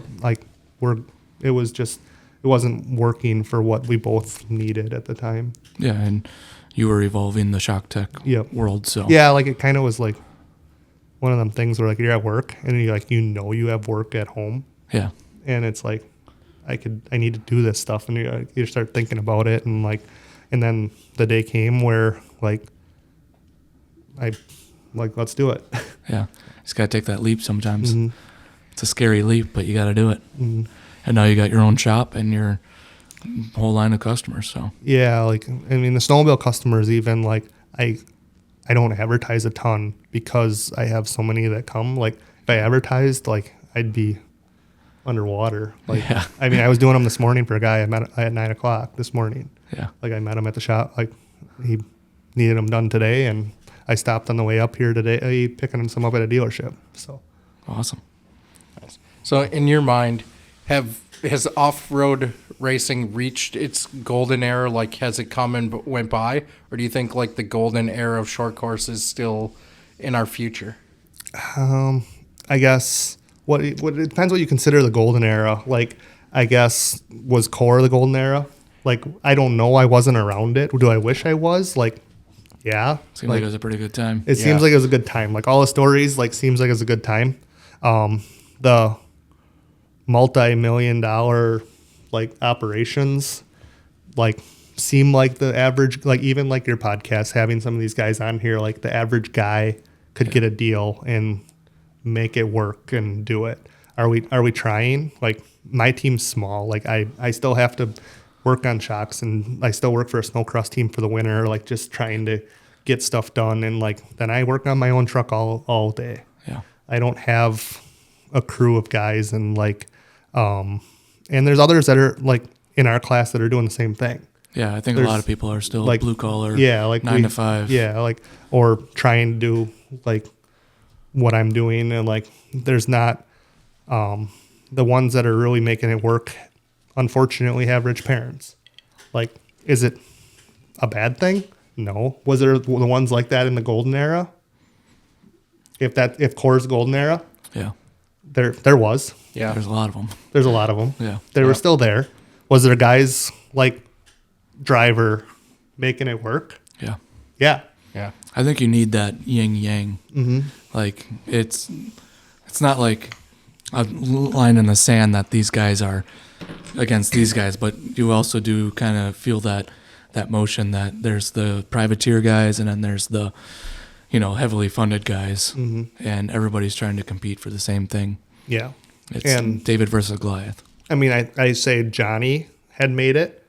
Yeah. Like he's one of the only ones. Is there anyone else that has made it this far, all the way up, stepping up through everything? Yeah, that's one of the really good best examples. Yeah. Yeah. And like CJ may have given it, but he still had to work his way up through everything. Yeah. He didn't get thrown a Pro 4 at 16 and go figure out how to drive this. Yeah. All the stories I've heard, Johnny made him work for that stuff. Yeah. And like, is he good? Did he have every opportunity? But he didn't have to do it. Yeah. He chose to do it, and I respect that part of it. Like, I mean, he worked his way through and had to race Pro Buggy. Yeah. He had to race Pro Light. Yeah.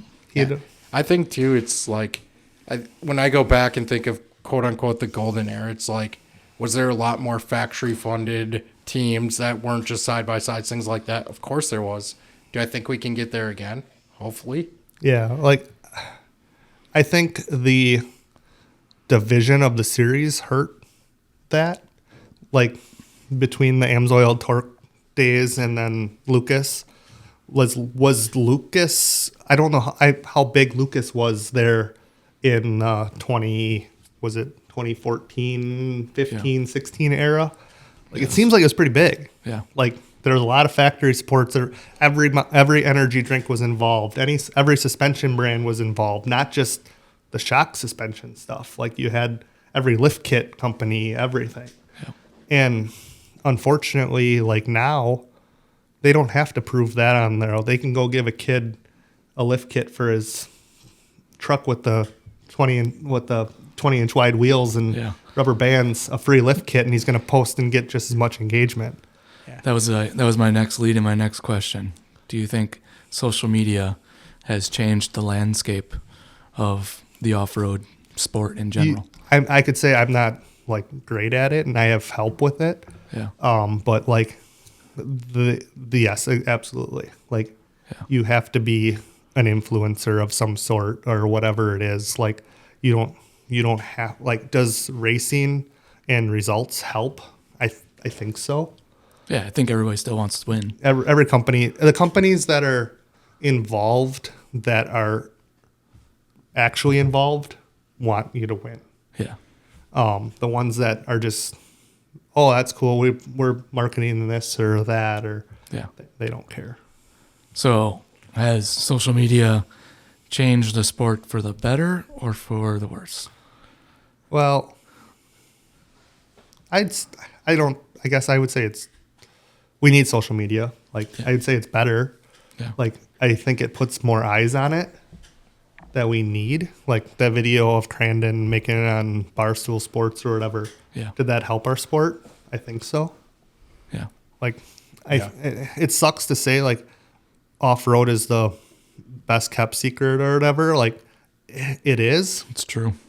Like people don't know what it is. And like, for instance, like I think Junior's podcast, like he said, Wyatt goes to like jump park with the truck or whatever. Like, what does that sound like? Yeah. Like, are you going like that to me is like, okay, we're going to the rock climbing Yeah. or whatever. And like, is that sport cool? Yeah. Are they even on TV? No.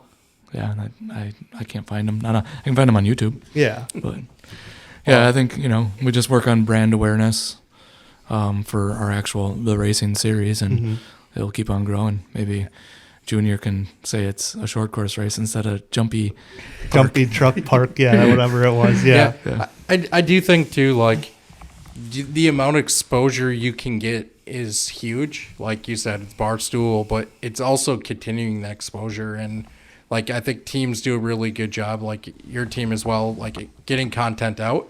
But it's also and we've had this conversation amongst a lot of people, but the series has to continue to let the content flow out, or at least let me search YouTube and watch old races. Wow.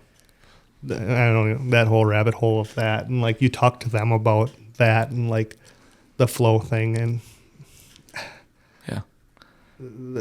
I think there's more to it than we know, Yeah. that we don't know. Yeah. That makes sense. It's more for me, like, I don't mind going to Flow to watch the race, but like if I want to go back now and like tell my buddy, hey, go check this out from last year, there's virtually nowhere to do it other than if you have Flow. My other thing is like we were talking about this, like the years of Lucas Midwest short course, that videos are gone. Where are that? What happens when Flow does that? Yeah. I don't know where to even find that video Yeah. from whatever years those were, 18, 19. You can find a lot of the Traxxas, or not Traxxas, Torque. Torque ones. Torque did an amazing job. Torque kept the YouTube stuff up. Yeah. Like that whole Armory video series of like the Pro Light debacle and stuff like that. Like that could be like weekly TV. Yeah.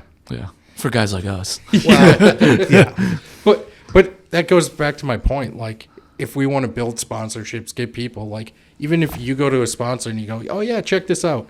How are you going to point a sponsor to watch a race? Well, like, that's the problem. Yeah. Is like it's on Flow. Yeah. So the ones that are going to care about that would be like a sponsor that crosses over to dirt cars or whatever that's on Flow. Yeah. Would be the only one. But like I've heard it a lot, like a lot of even the local sponsors. Well, what's that going to do for me on Flow? Yeah. Some guy from, Nashville or whatever watching it. Yeah.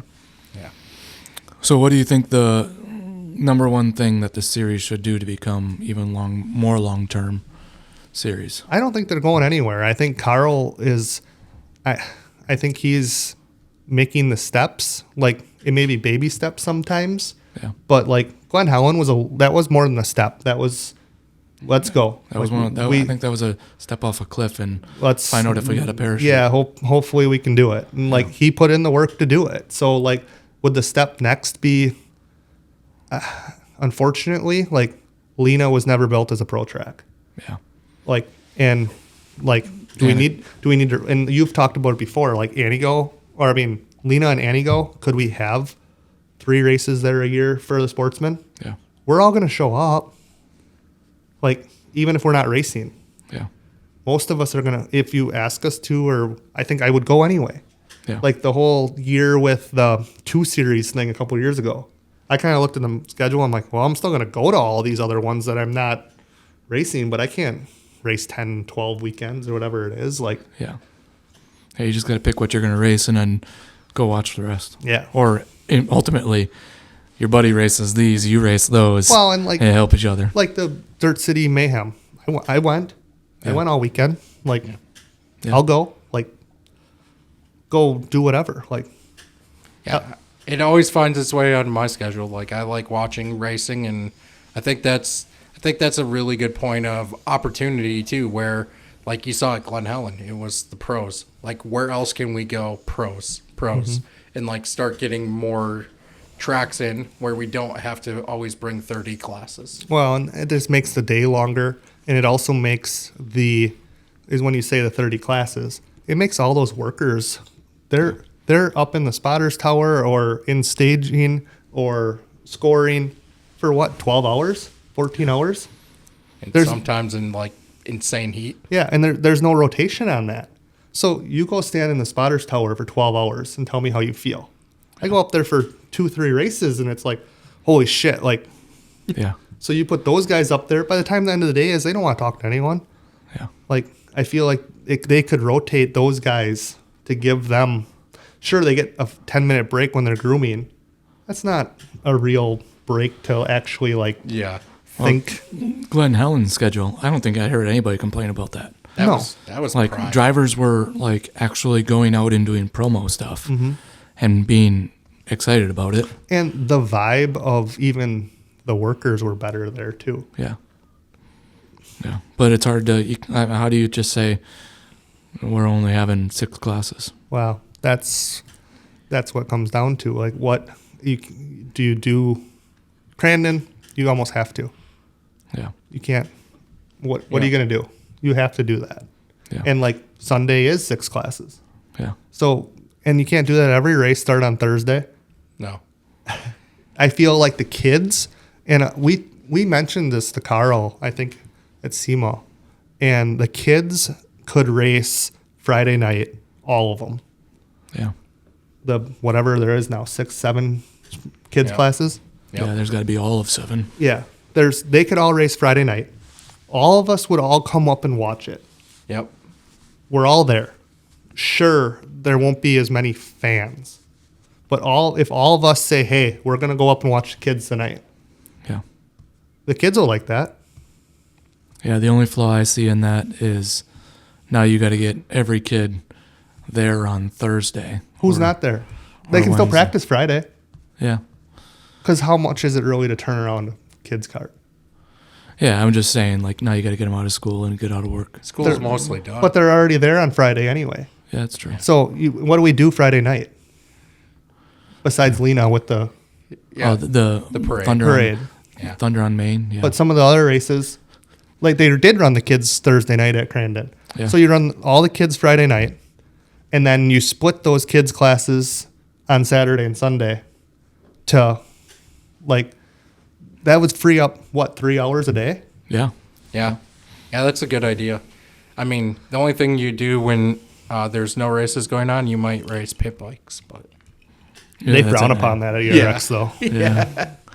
There was that one time. you usually find trouble when nothing else. That was is going. Saturday night, though, after the races. Yeah, that's true.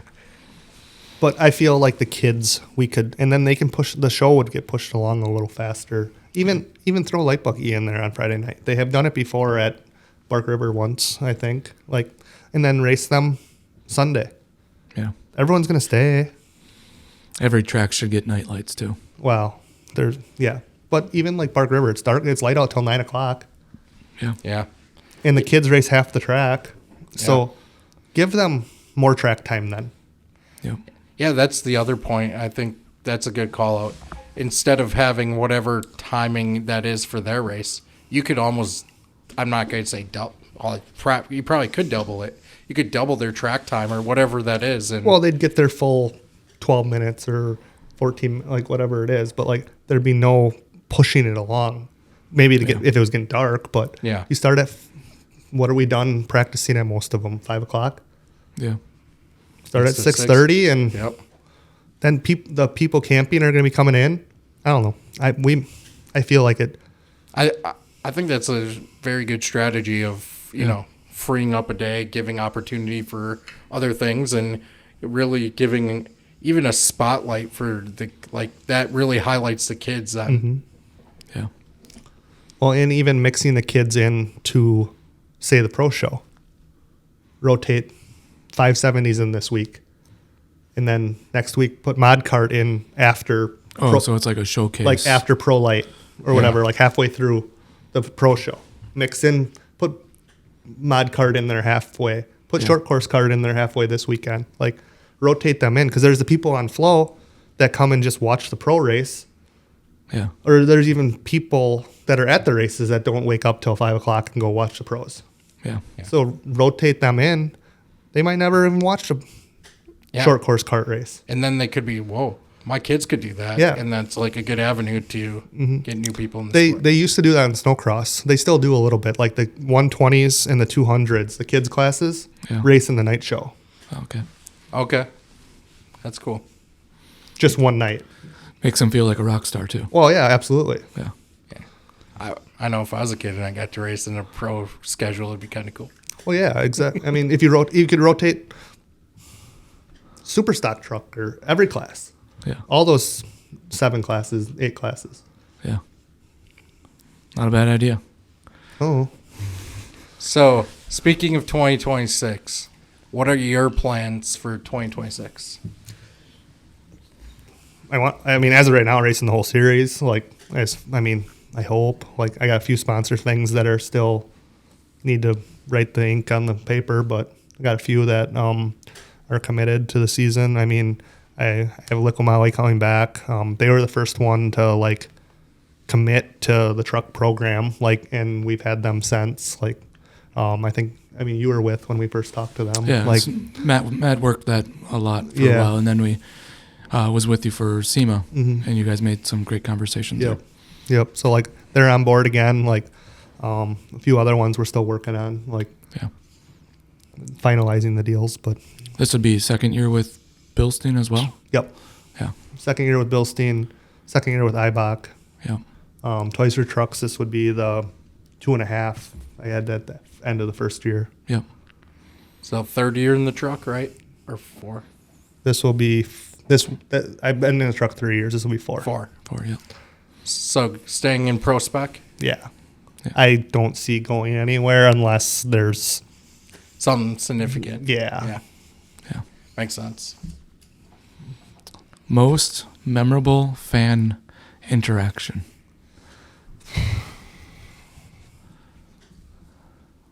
That's a tough. I mean, I guess I don't know most memorable. I guess the most like cool thing is all the kids.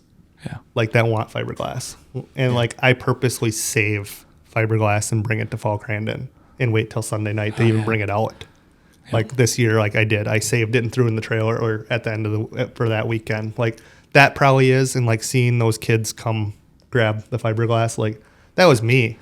Like as a kid, like I wanted every piece of fiberglass I could get, and like I don't really even have any from back then. Like my buddies ended up with it, and like another one I know of was like a Scott Douglas one that I think my uncle had. Like my uncle is, I mean, he's probably, I don't know how many years older than me he actually is, but he would come to the races when I was a kid, and like he was probably 12 when I was a young kid. So like he was the kid on a bike going out there finding fiberglass and stuff like that. And like we had a Scott Douglas, probably Dynamax fender. Cool. Like, and I don't know where it ever ended up. Like, but I remember as a kid I always wanted it, that he got it. Like, and then another buddy of ours, we both got it, but like he has it still, is Huseman's from Oshkosh, like monster door. Oh wow. From 2011, the year that he, like a couple weeks or a month before he died. Oh geez, that's So really like cool. he has that. So like Yeah. I know where that is. So like that's cool to have. Yeah. It's cool. I think it's always awesome watching people get fiberglass, but I always chuckle at like the kids that grab like a whole hood or whatever. Yeah. You see them walking, it's like, you're just thinking like, oh, wherever they're going to end up, their parents are going to be like, how the heck are we going to get this thing home? Oh, exactly. Like there was somewhere where like they're like, how would we get this home? Like I was just about to tell a good story about that. Go ahead. There was some guys that had younger guys, and they had like 2 hoods, and they were trying to put it on a small car. And we're leaving Crandon. I can just see them hanging onto it, and it's flopping, and they slow down. And I'm like, hey, I got ratchet straps.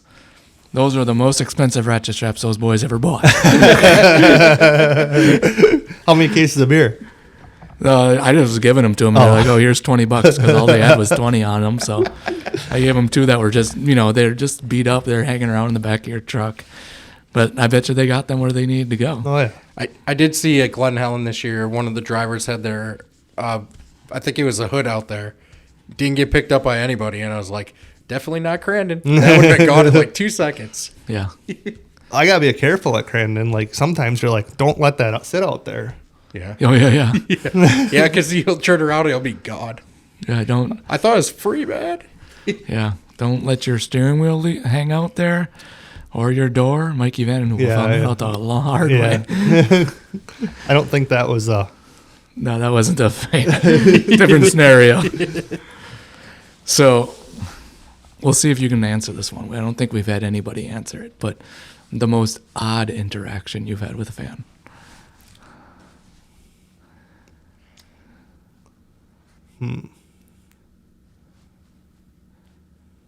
Most people say I can't say that one. Well, there's the one I can't say. I think of I knew them. Like that was.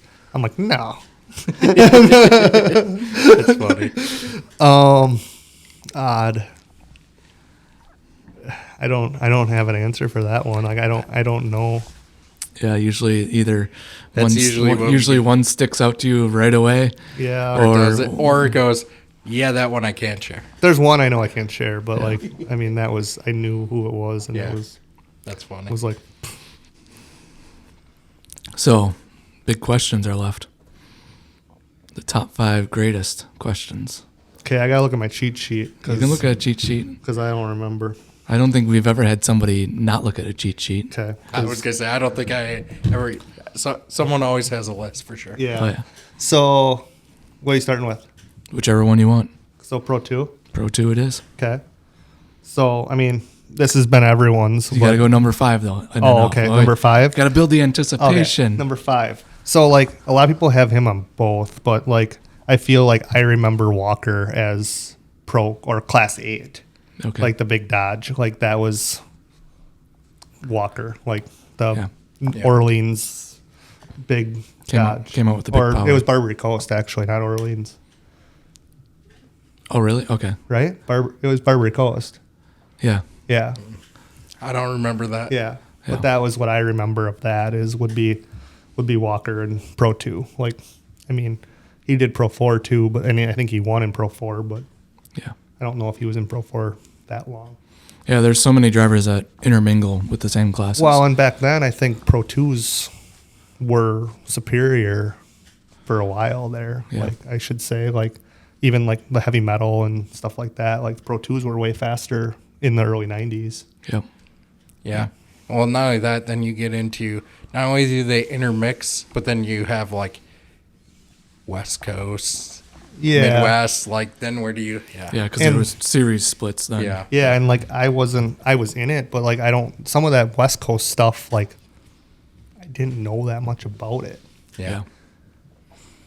It seems wild of what they had going on there, the Lucas days or the core days. And you just think too, social media wasn't what it is today. No, you had to find it on TV. Yeah. Yeah.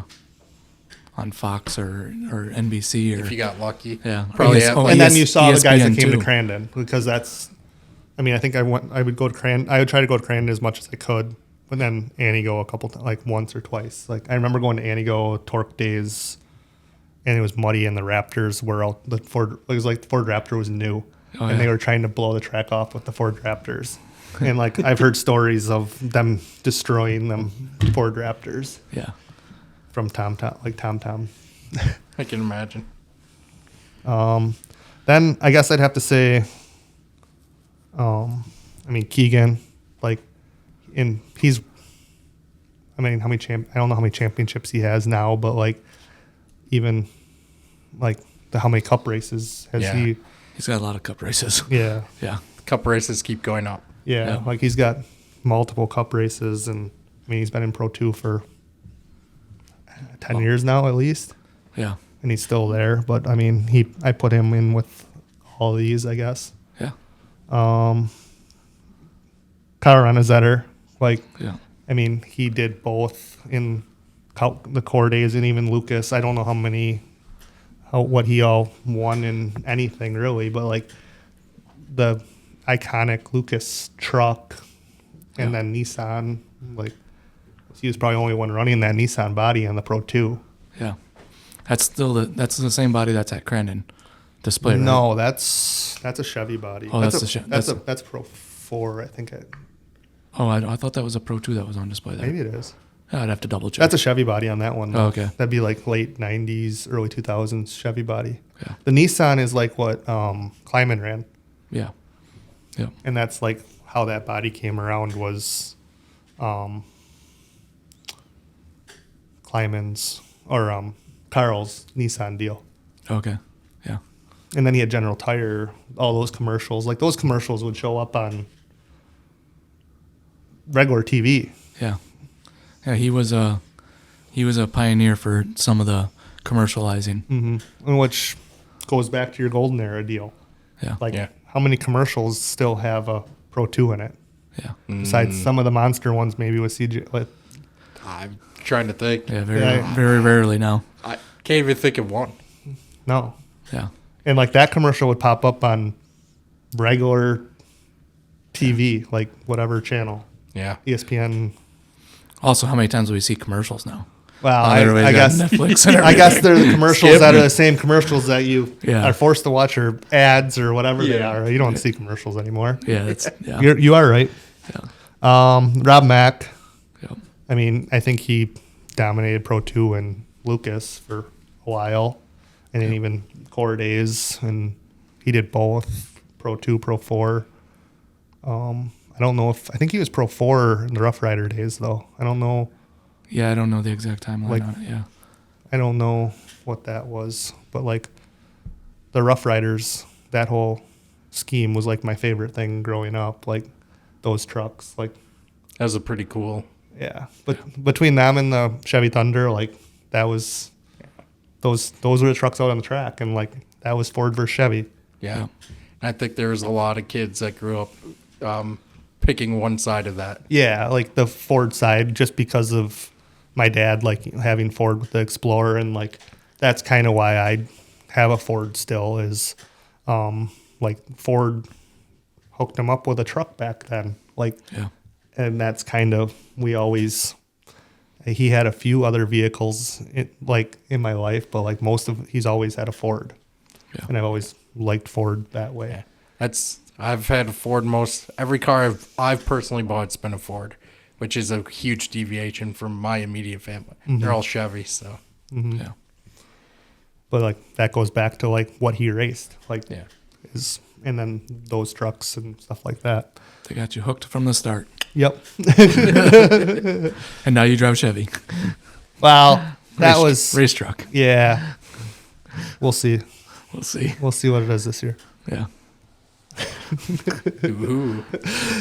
And then, I mean, this is pretty much everyone's number one, I think, and he dominated for a long time, like Class 8 all the way to even the standardized Pro 2. It would be Taylor. Yeah. Like even early 90s till 2010s. Yeah, I He think was still winning. I think if you wouldn't have said that, Mikey would have locked you out of the shop. What's that? If you wouldn't have said Taylor. Oh yeah, I know. Yeah. You are not invited. Yeah.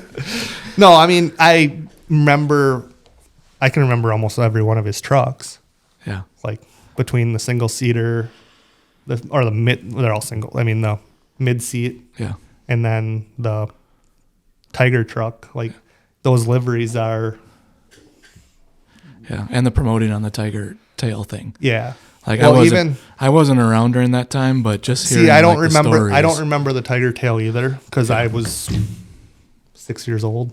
Yeah. I mean, maybe I had one, but I don't remember it. But like that would be another truck that was on like a lot of commercials and stuff like that, like the Exxon Superflow stuff. Yeah. Because I think they sponsored everything back then. I think that's like the next step of if we want to continue growing off-road back to the quote-unquote golden eras, like we have to get those body style schemes, liveries going again.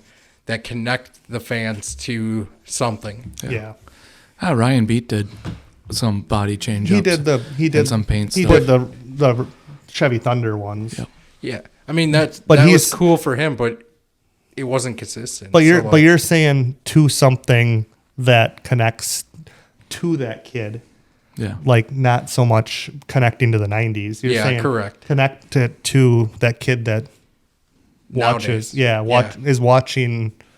Wow, is there even ESPN anymore? There it is. Yeah. I don't know. I don't watch ESPN all that often. I think they got like ESPN 10 by now. Yeah, but you're saying you're like that's what you're trying to say. Like, Yeah. Well, not only that, like I know Ryan Beat did stuff, but it wasn't consistent enough where like Yeah. you didn't connect to that style because it changed it all the time. Like, Well, you, had- gotta so- give it. Yeah, so you're saying like the tiger tail thing, and then like nowadays I can relate that to IMSA car Rexy, the Porsche that's painted up like Yeah, so like a dinosaur. the Tiger Tail one though, there wasn't like a NASCAR or drag race car. Was any of the drag cars or anything like that were Exxon Superflow? I don't believe so. So but like that's a I don't know if you remember Rob Mack's Pro 2, that was the Ortho truck. So that matched the same as the Ortho truck racing Craftsman truck. oh okay. So, So it was there like all was- the way branded. There was Yeah. branded both ways. I don't know if it was the same. It was maybe through Ford, or was it the same? Because that was like when Walker had a Craftsman truck that was the same Oh, okay. deal too. yeah. So It probably was something from their marketing teams. Like, hey, this is yeah, the theme that we're going with. And- you have to be in this. Yep. to follow NASCAR, but like NASCAR can't even run the same livery all season anymore. No, that's true. Yeah. So like, how are we going to? Yeah. That's a very valid point. It's challenging. Like what NASCAR is running the same all year. Very far and few between. There's not the Budweiser all year, Miller or whatever, but DuPont, whatever else. Yeah, that's that that's ran the good same point. scheme for 10 years. Yeah, I mean, the IBOC one I was pumped about Yeah. that was because cool. that was crossing over from all of their racing. Like we kind of copied the one trophy truck and I was put our gonna own deal on it, but like even like the dirt cars they sponsor kind of have the same livery on it. Like I looked at a lot of different ones to like kind of pick what we were gonna do and like use some elements from. That I mean, was sharp it was just looking. red and white, but like I looked at a bunch of them of what other IBOC sponsored cars were doing. Yeah. Yeah. That was cool. Yeah, it definitely stood out and was sharp looking.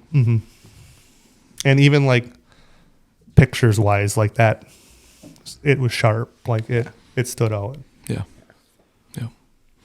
It was nice underneath the lights, Yes, Yeah, I know. shining. The best part is that body wasn't a new body. Like even for Oh. Crandon, like it was painted, Yeah. and we just cleaned it all up, like to make it.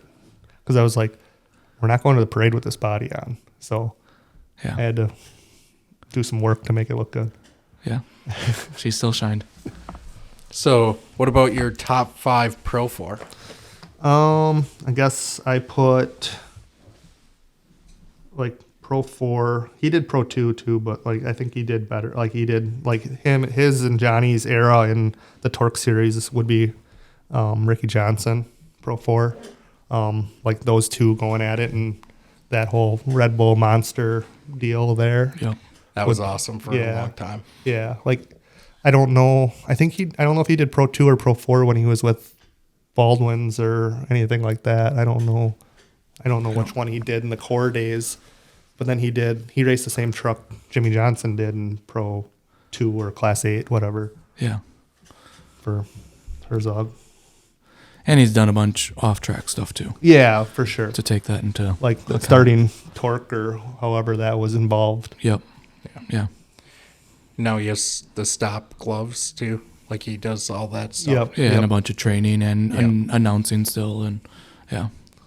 And then I'd say Carl on the center in Pro 4. Like I think, I don't know if he's the only one that's done. Did he win both championships at all? I think he did. Yeah, I believe so. Yeah. Yeah. I thought it was. I thought there was one year that it was both That's what I'm saying. He Yeah. won both at the same Yeah, I time. think there was one year where he did win. Yeah. CJ, Got CJ. like you can't dock CJ. Like, I mean, I don't know. I think he'll be number one at some point, but he's still racing. So like that's his only downfall of that. Like, Yeah, it's like crazy to say that because he's like come off 10-time yeah, champion, but it's like his career's not over. So it's like no, you can't gauge his full career because it's not over. So Yeah. that's right where he's been falling in a lot of these lists. Mm-hmm.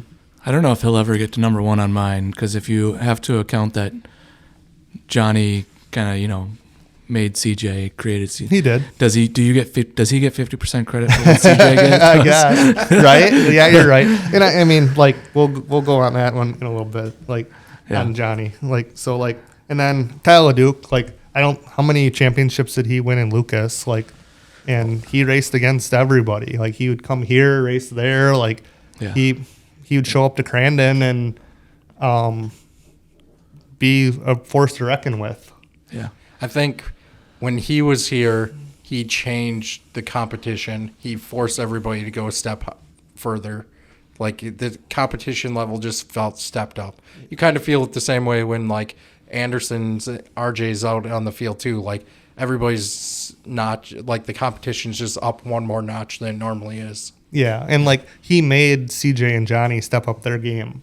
Yeah. Like when he was here, like they were testing and doing stuff, like because they had to figure their stuff out. Like, and that's what you need to do. Yeah, they couldn't get beat by another monster sponsor driver. Mm-hmm. And unfortunately, much like probably the same story with Huseman, like Kyle was along that same lines of probably taken at a time that he was at his prime, maybe even. I think he was still at his prime, definitely. Yeah. Like, I mean, he did a lot to. I mean, Johnny ran the sequential, and so did he. But he did a lot to change the game in what those trucks are with the sequential and stuff like that. Like, Yeah. I know the Willwood Mike's told me a story of like when Kyle built his first like Pro 4, the brakes showed up at Kurt's shop, and Kurt was like, "What are these? Like, we're gonna send these back. Those aren't right." Yeah. Because they can run so much smaller brake with the manual trans versus the automatic. Yeah, because you could rely on gear. Yeah, like you're gearing and like he's running the thin rotors, like the thinner rotors, but it was lighter, Yeah. and that was kind of changing the game and like making everything lighter and different wild suspension stuff. Like, Oh yeah, it was Like- like crazy suspension stuff. yeah, and if that was him or Trad or The both. King or whoever was involved in it, I mean, weren't afraid to try something. Yeah. Yeah, that's for sure. And then, I mean, this is probably everyone's, but Johnny, like, Yeah. Johnny has pretty much held Pro 4 together. Did he not have to race against people for a few years there because there wasn't any trucks? Maybe. Like, he didn't race Lucas much, like, Yeah. but he still, Pro 4 wouldn't be here left without him sticking it through. Yeah. Yeah, that I think is a 100% true statement that without Johnny Greaves, Pro 4 1 isn't here, and if there's no Pro 4, who knows what the race series becomes. Well, and Lucas dumped Pro 4 before they were done too, Yeah. because they were down to minimal trucks, and they just pulled the plug. Here, you guys need to race Pro 2. Yeah. Yeah. And I think they did it like right before the season. Oh geez. Yeah. Tough timing on that. Yeah, I'm sure that made a lot of people not super happy. Yeah. I know we talked about it on that break about like when we were talking about going east. Like I did get asked to go to a monster truck show in May to like they want pro lights and pro specs to show up and like at a new speedway in Ohio. That's through Joey Sylvester. It sounds like we're gonna go to that. I think so. So That like should a be cool. like a joint event. Yeah, with I think it's a monster truck show. Like it's not Monster Jam, but it's like Joey's one that he promotes, and it should be like get out of our era, and then like a no pressure race like kind of deal too. Like I learned a ton when we did those Gravity Park races on the no pressure part. I learned so much more about my driving ability and how to drive that way, like back at those races, like just because that there was no pressure. You weren't at Crandon, like, or at Park River, like where I got to race every single thing. Just go drive. Or where you're more willing to maybe try a setup that you're not unsure about because it's not going to cost you a race or I ran pro buggy tires at Gravity the one time. See? Like I said, On you a single can try buggy. crazy things. I just blew up differentials, broke axles, and I probably drove too hard at Gravity Park. Maybe. I rolled once in practice there. Yeah, that happens. We were testing out the jumps. That was also when I had pro buggy tires on. So Yeah. like, So you in practicing got it. Yeah. Oh yeah. that was a different circumstance. That was Shane and someone else like got it on video, but like the video looked like a potato. But like I'm like it was a jump into a corner, and I was like trying to like flick it in like whip it. Yeah. And I had those wide pro buggy tires on, and they just hooked, and I just onto my like all the way over. Yeah. More grip, not enough width. Yeah. Yeah. Awesome. Who do you think we should have on next? Well, I talked to Matt today, and I told him he needs to come on here. I know you've talked to him, and he's like, "No." I'm like, "Yeah, you do. Like, you need to." I've told him so many times he has an open invitation. Well, I know that. Like, Yeah. and he said that, and I'm like, "You 100% have to." Well, no one wants to hear about him. It doesn't matter. Yeah. Like, it's just cool to talk about stuff. I'd like to, not only him, but also when we were talking about a lot of your family history, I'd like to hear your dad put in a lot of the missing pieces or elaborate even further on a bunch of the conversation there. I think that'd be cool. There's more that I don't know, and there's more that like I know like him, Kurt, and then this Jeff Jones would build all their stuff together.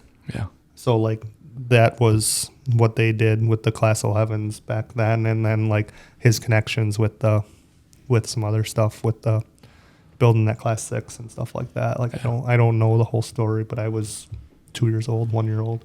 Yeah, I mean at the races, I usually sit down with him at least one time during the season and just try to absorb information, and it's always a good time. Yeah, like he wouldn't go to a race for a long time.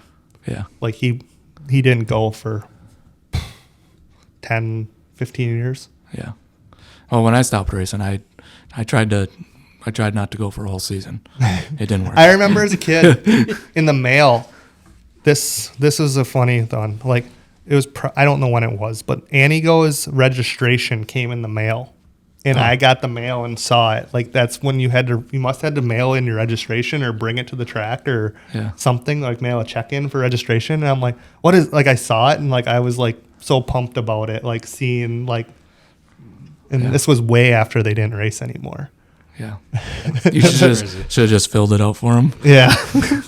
So then you met Matt Gerald through your dad's history, or where did Matt? So like that was, I always watched Matt like racing, like that was like, and like Dad had talked to Kurt a few times, like we saw we'd talk him at Crandon or whatever like that, but I didn't really know Matt at all when he raced, besides the last couple years when he raced, but like I didn't know him at all. And then when I showed up with that buggy at ERX that first race, like I had a few problems with like brakes or something like that, and like I had no idea who to go ask for parts. Like I didn't have the thing I needed or whatever. I needed brake pads or something, I think. And I went over by Matt, and like he looked at me and had no idea who I was. Yeah. But then he still helped you. He didn't have the parts I needed. I ended up getting parts from Kenner that I needed. Like he had Willwood, and that car had CNCs at the time. So, but like he had no idea who I was. Yeah. And fast forward to now, and he's a big part of your team. 100%. 100%. It's crazy how like so many full circle things are in off-road racing. Yeah. Yep. Yeah, every single time we have a guest on, suddenly we connect one spider web with another spider web. And that's how I got in with Mikey. Like that's 100%. Like how Mikey's one of like my best friends. Like going to the shop every whatever time. Like that's all through Matt. So like That's awesome. Yeah. Well, I got to thank you for, No, thank you. This was fun. having you on, and then, the opportunities you've given me with being a part of stuff that you got going on too. And it was great to have you on and catch you up on. No, this is great. You guys are doing a great job. Thank you. It's been fun. Yeah, I love history. So. Yeah. Awesome. Well, we'll be watching you for this coming season. Sounds good. All right. Thanks. Thank you.